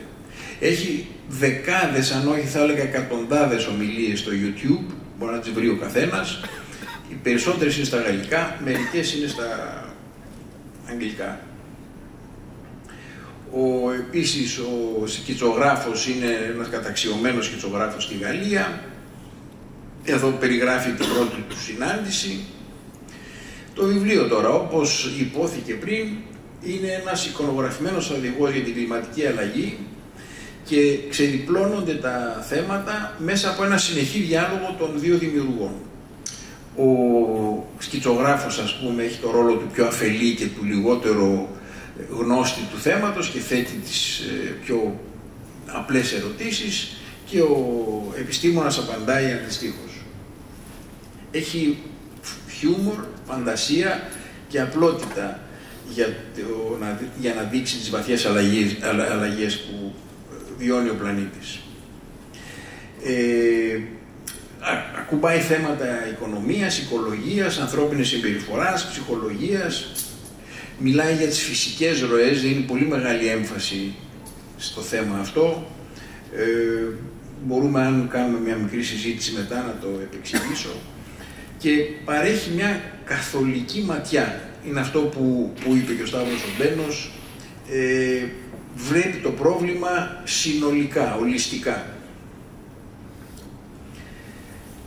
Δίνει τον ορισμό και έχει ένα έβριμα, νομίζω ενδιαφέρον, ότι παρομοιάζει το σύγχρονο άνθρωπο σαν να έχει στη δούλεψή του μερικές εκατοντάδες δούλων. Τα μηχανήματα δηλαδή που έχουμε σπίτι μας τα παρομοιάζει ή τα συγκρίνει με την ύπαρξη δούλων. Χρησιμοποιεί και μια φιγούρα από παλιά κόμικ της δεκαετίας του 70, νομίζω, τον Iron Man, που τον συγκρίνει με τον σύγχρονο άνθρωπο που έχει στη διάθεσή του μεγάλα αποθέματα ενέργειας, δηλαδή δούλων. Και κάνει μια διαίρεση, είναι αυτό που σας έλεγα, τη μεγάλη τάξη μεγέθους, και βρίσκει ότι ο κάθε άνθρωπος στη γη, τα 8 δισεκατομμύρια που είμαστε, έχει στη δούλεψή του 200 δούλους, οι οποίοι βέβαια δεν είναι ισοκατανεμημένοι. Εμείς έχουμε 300, οι Γάλλοι έχουν καμιά 700, οι Νορβηγοί γύρω στους 1000, και δίνει διάφορα, δεν ξέρω αν μπορείτε να διαβάσετε δεξιά τα συννεφάκια, ας πούμε το να ζεστάνεις το σπίτι σου ή μάλλον να φωτίσεις το σπίτι σου για ένα χρόνο θες 800 δουλοημέρες και πάει λέγοντας. Εδώ είναι οι ικανότητες του Iron Man και εδώ τώρα είναι ένα από τα πολύ πολύ βασικά διαγράμματα, γιατί έχει αρκετά θέματα ιστορίας, πώς εξελίχθηκε η ενέργεια. Το πρώτο λοιπόν διάγραμμα δείχνει την ξυλία που ήταν η κατεξοχήν θερμική ενέργεια μέχρι το 1800, όταν εμφανίστηκε σιγά σιγά ο άνθρακας με τη βιομηχανική επανάσταση, ξεκινώντας από τη Μεγάλη Βρετανία. Σιγά σιγά η ξυλία μειωνότανε και αυξανότανε η χρήση του άνθρακα. Τώρα έτσι πριν από μερικά χρόνια είχα πάει σε μια εκδρομή στη Γαλλία, όπου στη ανατολική Γαλλία, στο Στρασβούργο κοντά, είχε μεγάλη και έχει μεγάλες βιομηχανίες γυαλιού. Εκεί λοιπόν, στο 19ο και στον 20ο αιώνα, στις αρχές, αυτές οι βιομηχανίες πηγαίνανε, εγκαθιστώντα και κόβαν τα δάση για να τροφοδοτήσουν το εργοστάσιό τους. Όταν τέλειωναν τα δάση, μετακομίζανε αλλού. Αυτή ήταν η πρακτική. Σιγά σιγά το 1920 αρχίζει και εμφανίζει το πετρέλαιο. Προστίθεται όμως στην κατανάλωση, δεν υποκαθιστά ούτε την ξυλία ούτε βεβαίως τον άνθρακα. Το ίδιο φαινόμενο βλέπουμε και αργότερα όταν μπαίνει το φυσικό αέριο. Πάλι προστίθεται, δηλαδή αυξάνεται η κατανάλωση ενέργειας σταθερά τα τελευταία 200 χρόνια. Και είμαστε σήμερα εδώ που βλέπετε τη σημερινή εικόνα, πόσο ποσοστό άνθρακα χρησιμοποιούμε πολύ άνθρακα ακόμα για να παράγουμε κυρίως ηλεκτρική ενέργεια, χρησιμοποιούμε πετρέλαιο, όλο και περισσότερο φυσικό αέριο, αξιοποιούνται σχεδόν όλη η δυνατότητα για υδροελεκτρική ενέργεια και στη χώρα μας έχουμε κάνει μεγάλη πρόοδο σε αυτό. Και εκεί λίγο ψηλά βλέπετε τις άλλες ανανεώσιμες και την πυρηνική. Εδώ λίγο να συνειδητοποιήσουμε κάτι. Μιλάμε για τις αρμογεννήτριες και για τα φωτοβολταϊκά κτλ. Όλα αυτά παράγουν ηλεκτρική ενέργεια. Η ηλεκτρική ενέργεια αποτελεί το 30% χοντρικά σε κάθε χώρα του συνόλου της ενέργειας που καταναλύσουμε. Το άλλο 70% που είναι ορυκτά καύσιμα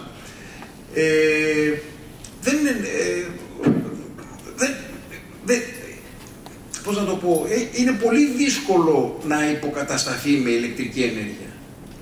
Έχει τεράστια προβλήματα να ζεστάνεις στο σπίτι σου με ηλεκτρική ενέργεια, να κυκλοφορείς το αυτοκίνητό σου με ηλεκτρική ενέργεια, η βιομηχανία να δουλέψει με ηλεκτρική ενέργεια. Δεν το μπορούμε να το καταλάβουμε εύκολα, αλλά φανταστείτε τώρα μια τσιμεντοβιομηχανία να πρέπει να δουλέψει ή με ένα χαλιβουργείο που είναι δύο μεγάλοι υπεύθυνοι για τις εκπομπές διοξίδιου του άνθρακος, να πρέπει να δουλέψει με ηλεκτρική ενέργεια. Δεν είναι τόσο απλό. Ή ακόμα και τα αυτοκίνητα. Για να μπορούν όλα τα πρατήρια να φορτώνουν τα ηλεκτρικά αυτοκίνητα που αγοράζουμε, θα πρέπει να τετραπλασιάσουμε τα ηλεκτρικά δίκτυα. Ηλεκτρικά δίκτυα δεν είναι απλώς μόνο τα καλώδια, είναι και μετασχηματιστές, σαν και αυτούς που εξεράγησαν στα Τέμπη, είναι διακόπτες, είναι υποσταθμοί. Όλα αυτά δεν μπορεί να γίνουν από τη μια μέρα στην άλλη.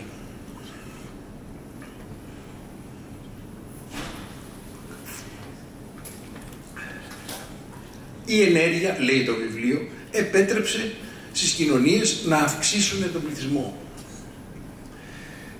Σήμερα είμαστε 8 δις. Όταν ήμουν μικρός και θυμάμαι να τα ψάχνω, ήμασταν 3 δις. Τα 100 τελευταία χρόνια, χάρη στην ενέργεια, το τοπίο άλλαξε δραματικά. Οι μηχανές έγιναν πιο αποδοτικές, η κατανάλωση από τις μηχανές δεκαπλασιάστηκε και η ισχύ τους 50πλασιάστηκε.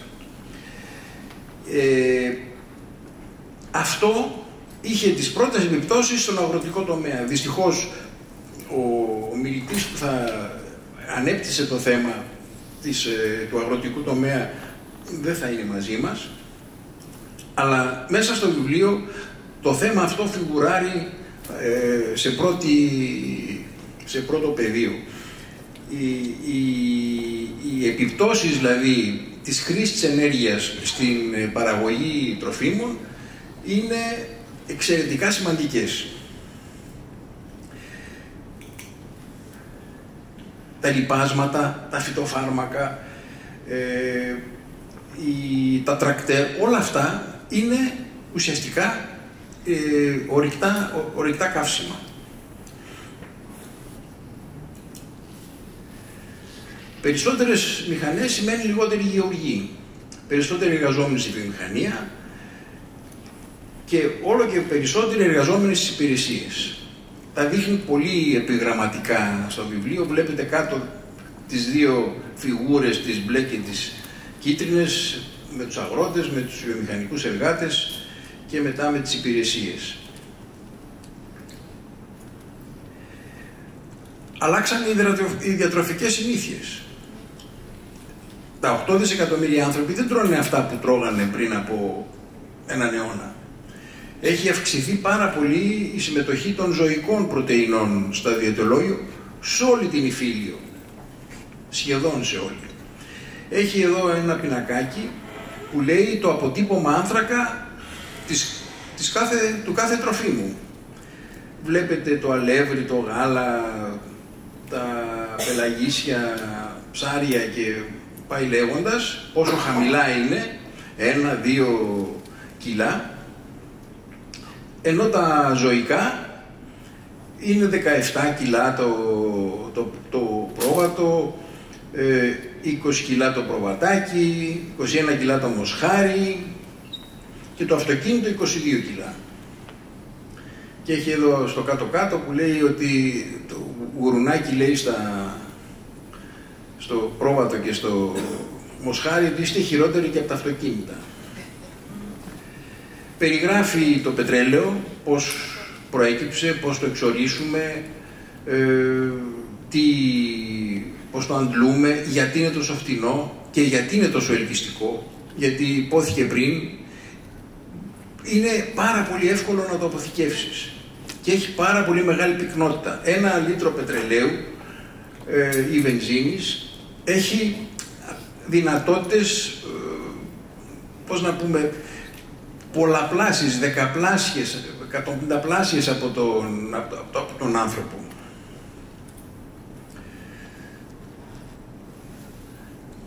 Έχει και λίγο ιστορία εκεί, πώς ξεκίνησε στην Αμερική οι πρώτες πηγές κτλ.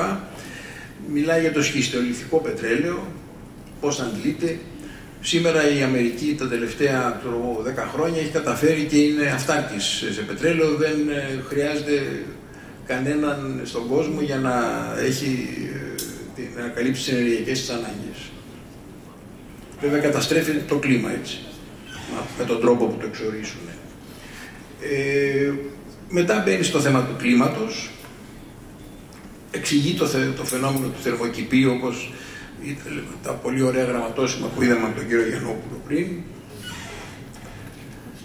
Περιγράφει ποια είναι τα αέρια του θερμοκηπίου, που είναι το διοξείδιο του άνθρακα, το μεθάνιο και το υποξίδιο του αζότου κατά κύριο λόγο. Ποιες είναι οι επιπτώσεις στις συνθήκες ζωής, γιατί γίνονται οι δασικές πυρκαγιές τόσο έντονες,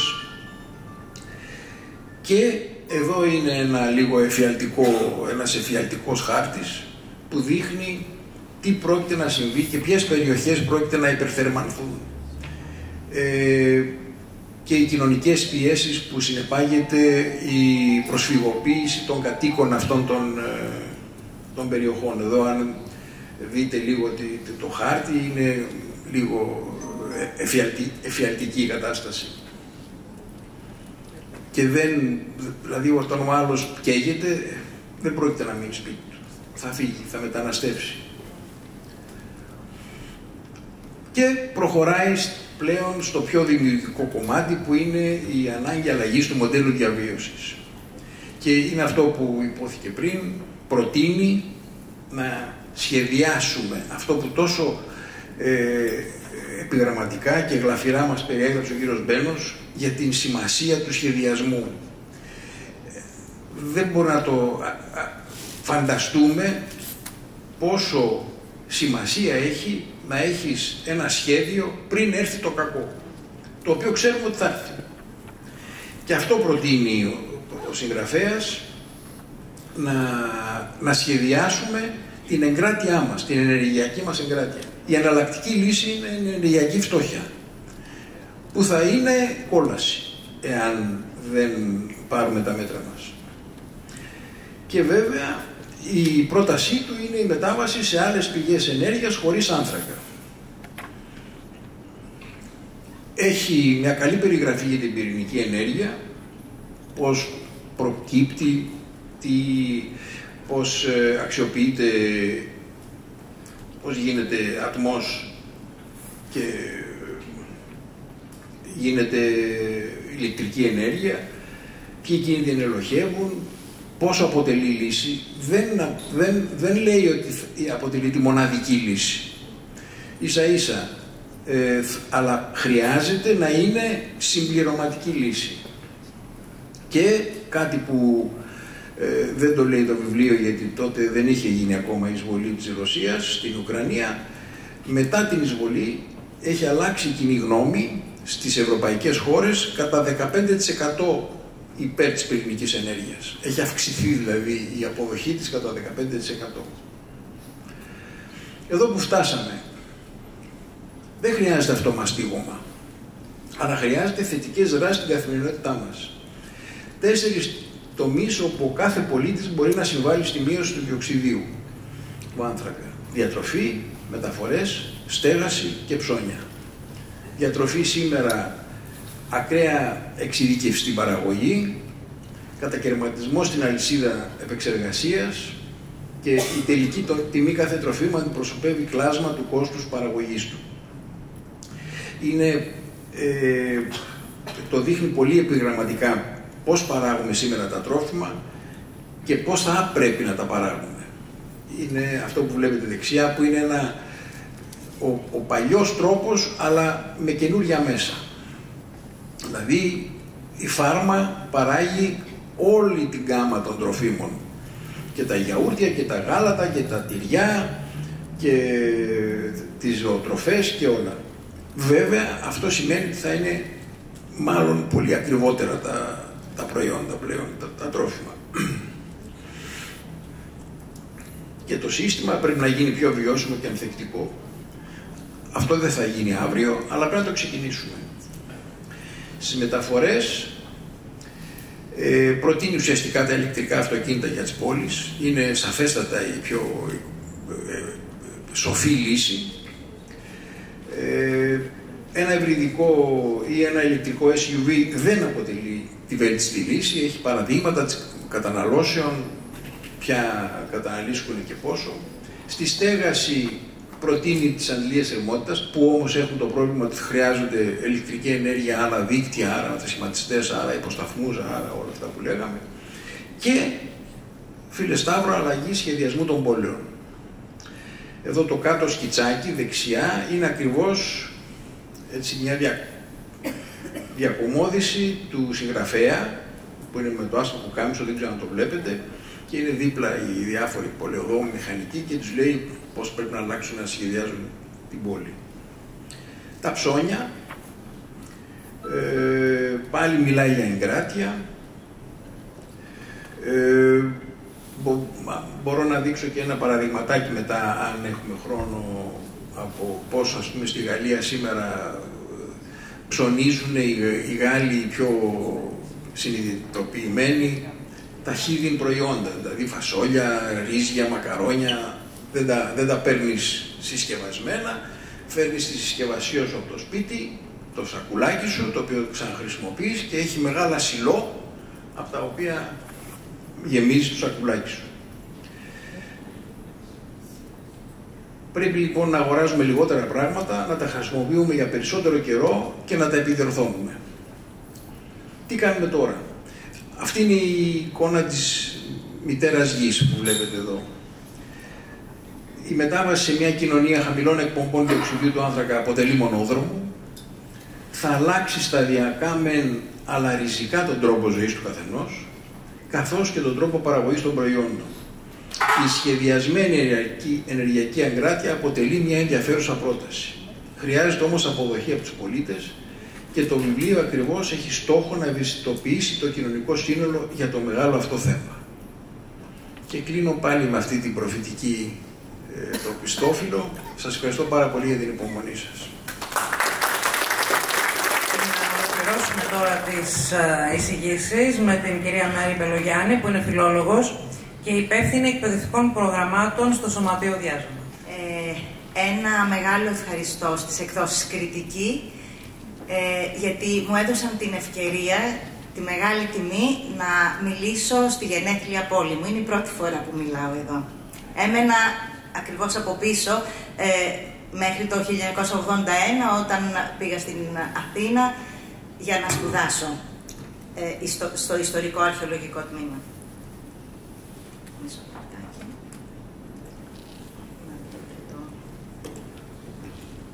Ωραία. Μέχρι να δούμε την παρουσίαση, να σας πω ότι θα σας παρουσιάσω την εκπαιδευτική δράση προστασία των μνημείων από την κλιματική αλλαγή, την οποία σχεδιάσαμε στο Διάζωμα. Η κυρία Μαρία Κουρασάνη, που είναι αρχαιολόγος και υπεύθυνη των αναπτυξιακών προγραμμάτων του Διαζώματος, και εγώ, με την συμβολή της κυρίας Μαρίνας Νάστου, που είναι αρχαιολόγος και υποψήφια διδάκτορ. Ξεκινώ με μία δήλωση. Είμαι φανατική θαυμάστρια του graphic novel «Ένας κόσμος χωρίς τέλος» και ευχαριστώ τις εκδόσεις Κριτική, τη μεταφράστρια, την οποία δεν είπαμε, την κυρία Φωτεινή Βλαχοπούλου, φυσικά τον κύριο Γιάννη Ζηρίνη, που είχε την επιμέλεια για το πολύτιμο περιεχόμενο.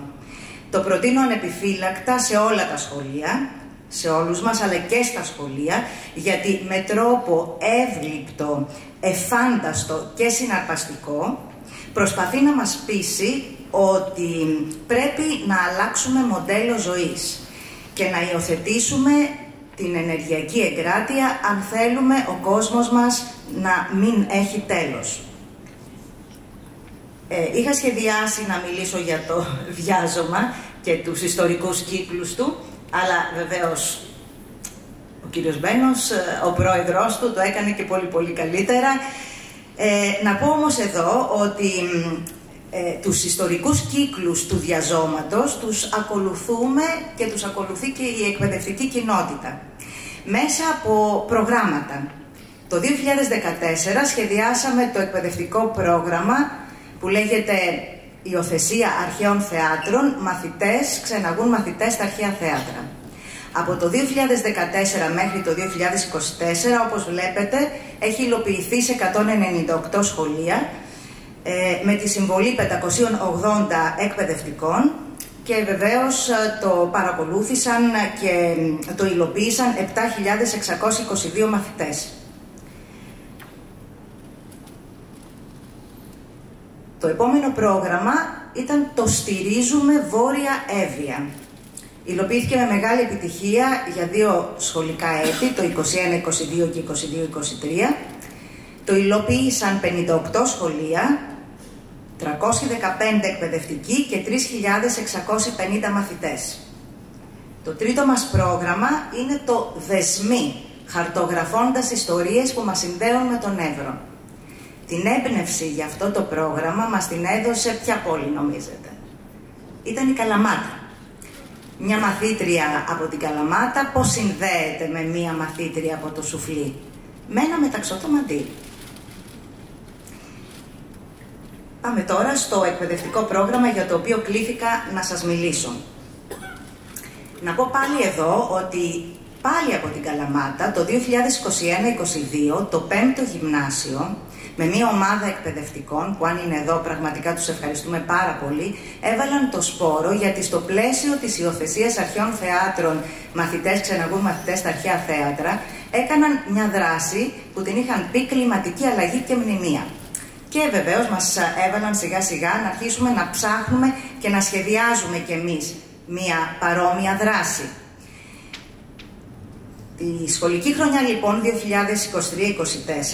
σχεδιάστηκε και υλοποιήθηκε πιλωτικά από 10 σχολικές μονάδες διαφορετικών περιφερειακών ενωτήτων της χώρας μας η εκπαιδευτική δράση που την είπαμε προστασία της πολιτιστικής κληρονομιάς από τις επιπτώσεις της κλιματικής αλλαγής, η περίπτωση των αρχαίων ελληνικών χώρων θέασης και ακρόασης, δηλαδή θεάτρων, οδείων, σταδίων, γιατί τα αρχαία θέατρα είναι το κορυφαίο επίτευγμα της αρχαίας ελληνικής αρχιτεκτονικής και είναι αυτό με το οποίο ξεκίνησε και το Διάζωμα.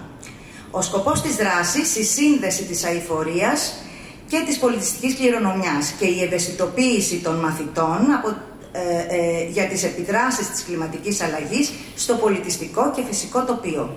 Οι στόχοι του προγράμματος ήταν να γνωρίσουν οι μαθητές ότι οι διαφορετικές εκδηλώσεις της κλιματικής αλλαγής επηρεάζουν τους χώρους θέασης και ακρόασης της αρχαιότητας, οι οποίοι μπορεί να εντοπίζονται και σε διαφορετικά περιβάλλοντα, φυσικά, αστικά κλπ.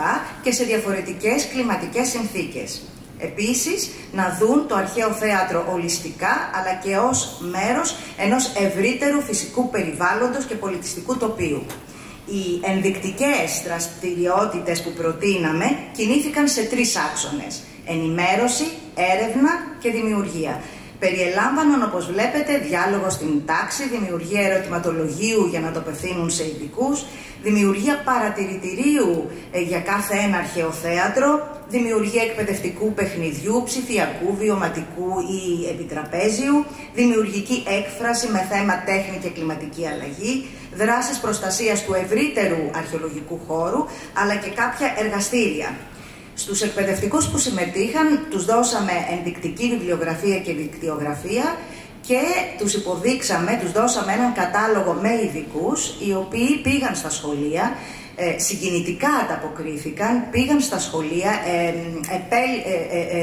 τις απορίες των μαθητών τις επέλυσαν και το βασικότερο ήταν ότι μαζί με αυτούς πήγαν οι μαθητές στους αρχαιολογικούς χώρους και είδαν επιτόπου τα προβλήματα που παρουσιάζονται από τις επιδράσεις της κλιματικής αλλαγής.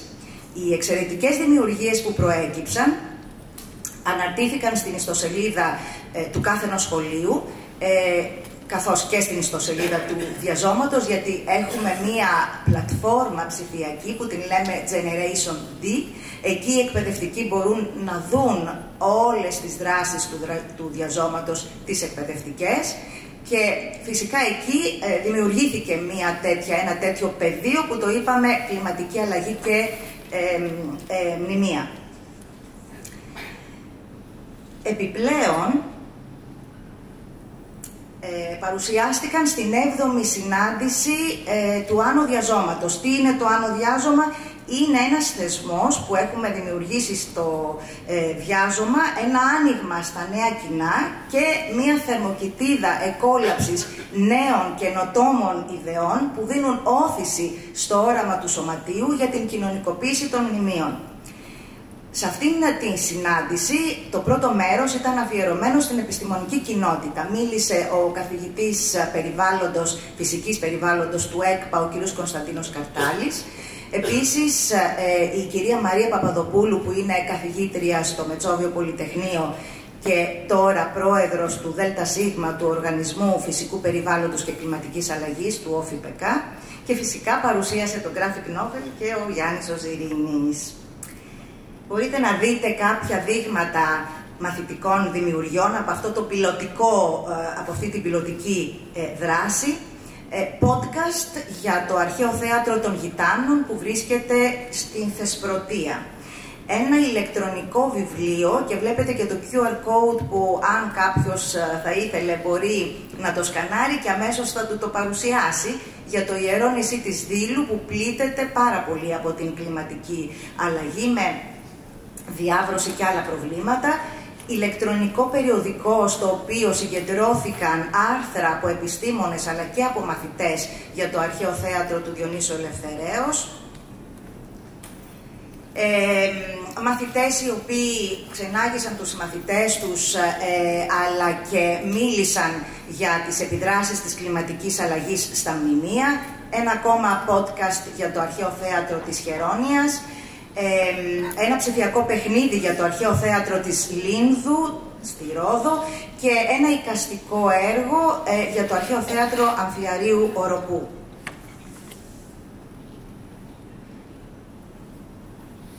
Η συνάντηση αυτή στο 7ο Άνω Διάζωμα έδωσε την ευκαιρία πρώτον, να συνομιλήσουν η ακαδημαϊκή, η επιστημονική και η εκπαιδευτική κοινότητα για το καυτό πρόβλημα της κλιματικής κρίσης και των επιπτώσεών της στα μνημεία φύσης και πολιτισμού. Και προσέξτε, να τονιστεί η ανάγκη ενθάρρυνσης συνεργασιών και διεπιστημονικής προσέγγισης του ζητήματος. Επίσης έδωσε την ευκαιρία να συνειδητοποιήσουμε ότι ο κάθε αρχαιολογικός χώρος έχει άλλες ανάγκες και διαφορετικό επίπεδο ανθεκτικότητας, επομένως απαιτείται ένα στρατηγικό σχέδιο για κάθε έναν αρχαιολογικό χώρο και βέβαια όσον αφορά και την λήψη προληπτικών μέτρων και την επίλυση προβλημάτων, καθώς και ανάπτυξη συστήματος GIS, όπου θα εισάγονται πληροφορίες και από το παρελθόν αλλά και από το παρόν. και να ανέδειξε το καθοριστικό ρόλο της εκπαιδευτικής κοινότητας για την ευαισθητοποίηση των μαθητών και τη δημιουργία ενεργών πολιτών. Κλείνω με τα νέα μας σχέδια. Η επιτυχία λοιπόν της πιλωτικής δράσης, όπως διαφάνηκε από τις μαθητικές δημιουργίες και από την 7η συνάντηση του Άνω Διαζώματος, μας οδηγεί από την επόμενη σχολική χρονιά σε ένα νέο εκπαιδευτικό πρόγραμμα. Το θέμα του θα είναι η υιοθεσία αρχαίων θεάτρων, μαθητές, φρουροί των μνημείων. Θα απευθύνεται σε σχολεία δευτεροβάθμιας εκπαίδευσης, τα οποία θα υιοθετήσουν έναν αρχαιολογικό χώρο ή ένα μνημείο του χώρου αυτού, αλλά για μια μακρά χρονική περίοδο.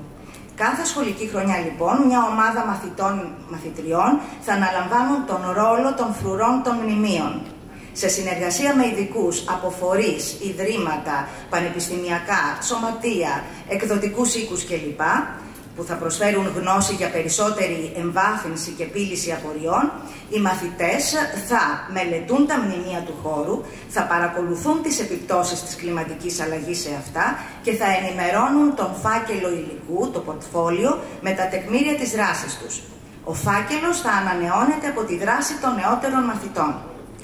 Τέλος, για τους μικρότερους ηλικιακά μαθητές, σκεφτόμαστε να δημιουργήσουμε, και θα ήταν πολύ ωραίο να γίνει και σε συνεργασία με ένα σχολείο, ένα επιτραπέζιο ή και ψηφιακό παιχνίδι, μέσα από το οποίο θα γεννιούνται προβληματισμοί για τα αίτια και τις επιπτώσεις της κλιματικής αλλαγής στη φυσική και πολιτιστική κληρονομιά και θα διερευνώνται οι τρόποι μετριασμού της και προετοιμασίας για την αντιμετώπιση της. Φυσικά, προκειμένου να κατανοηθούν τα ενεργειακά και κλιματικά διακυβεύματα της εποχής μας από τους εκπαιδευτικούς, που στη συνέχεια θα ευαισθητοποιήσουν τους μαθητές τους, το κόμικ του Ζανκοβισί Μπλεν, «Ένας κόσμος χωρίς τέλος», είναι ένα πολύ καλό ξεκίνημα, παιγνιώδες και ελπιδοφόρο. Και επειδή και εγώ έτσι μ' αρέσει και σε μένα αρέσει να παίζω, έχω παραφράσει λίγο αυτή τη στιχομυθία στο οπισθόφυλλο του graphic novel, εκεί δηλαδή που στο οπισθόφυλλο ο Κριστόφ Μπλεν ρωτά το Ζανκοβισί, ώστε είναι το τέλος του κόσμου, και ο Ζανκοβισί απαντά, ελπίζω πως όχι. Εδώ βλέπετε στη φωτογραφία το Ζανκοβισί, που εγώ χρησιμοποίησα, βέβαια όπως βλέπετε με τη στιχομυθία, ώστε είναι το τέλος του κόσμου για τα μνημεία Jean-Marc. Και ο Ζανκοβισί να απαντά, ας ελπίσουμε πως όχι. Ευχαριστώ πολύ. Ακριβώς πίσω από το βιβλιοπωλείο Βιβλιόπολης. Ευχαριστούμε τις εκδόσεις Κριτική, το Δήμο Καλαμάτας, το Ίδρυμα της οικογένειας Κωνσταντακόπουλου που είναι παρόν πάντα και βοηθάει. Και από εδώ και πέρα, ξέρετε, τις λεπτομέρειες και τις κατηδίαν συζητήσεις και διαφωνίες, το λέω για τους δύο κυρίους εκεί μπροστά, μπορούμε να τις κάνουμε στα πηγαδάκια, έτσι. Σας ευχαριστούμε πολύ.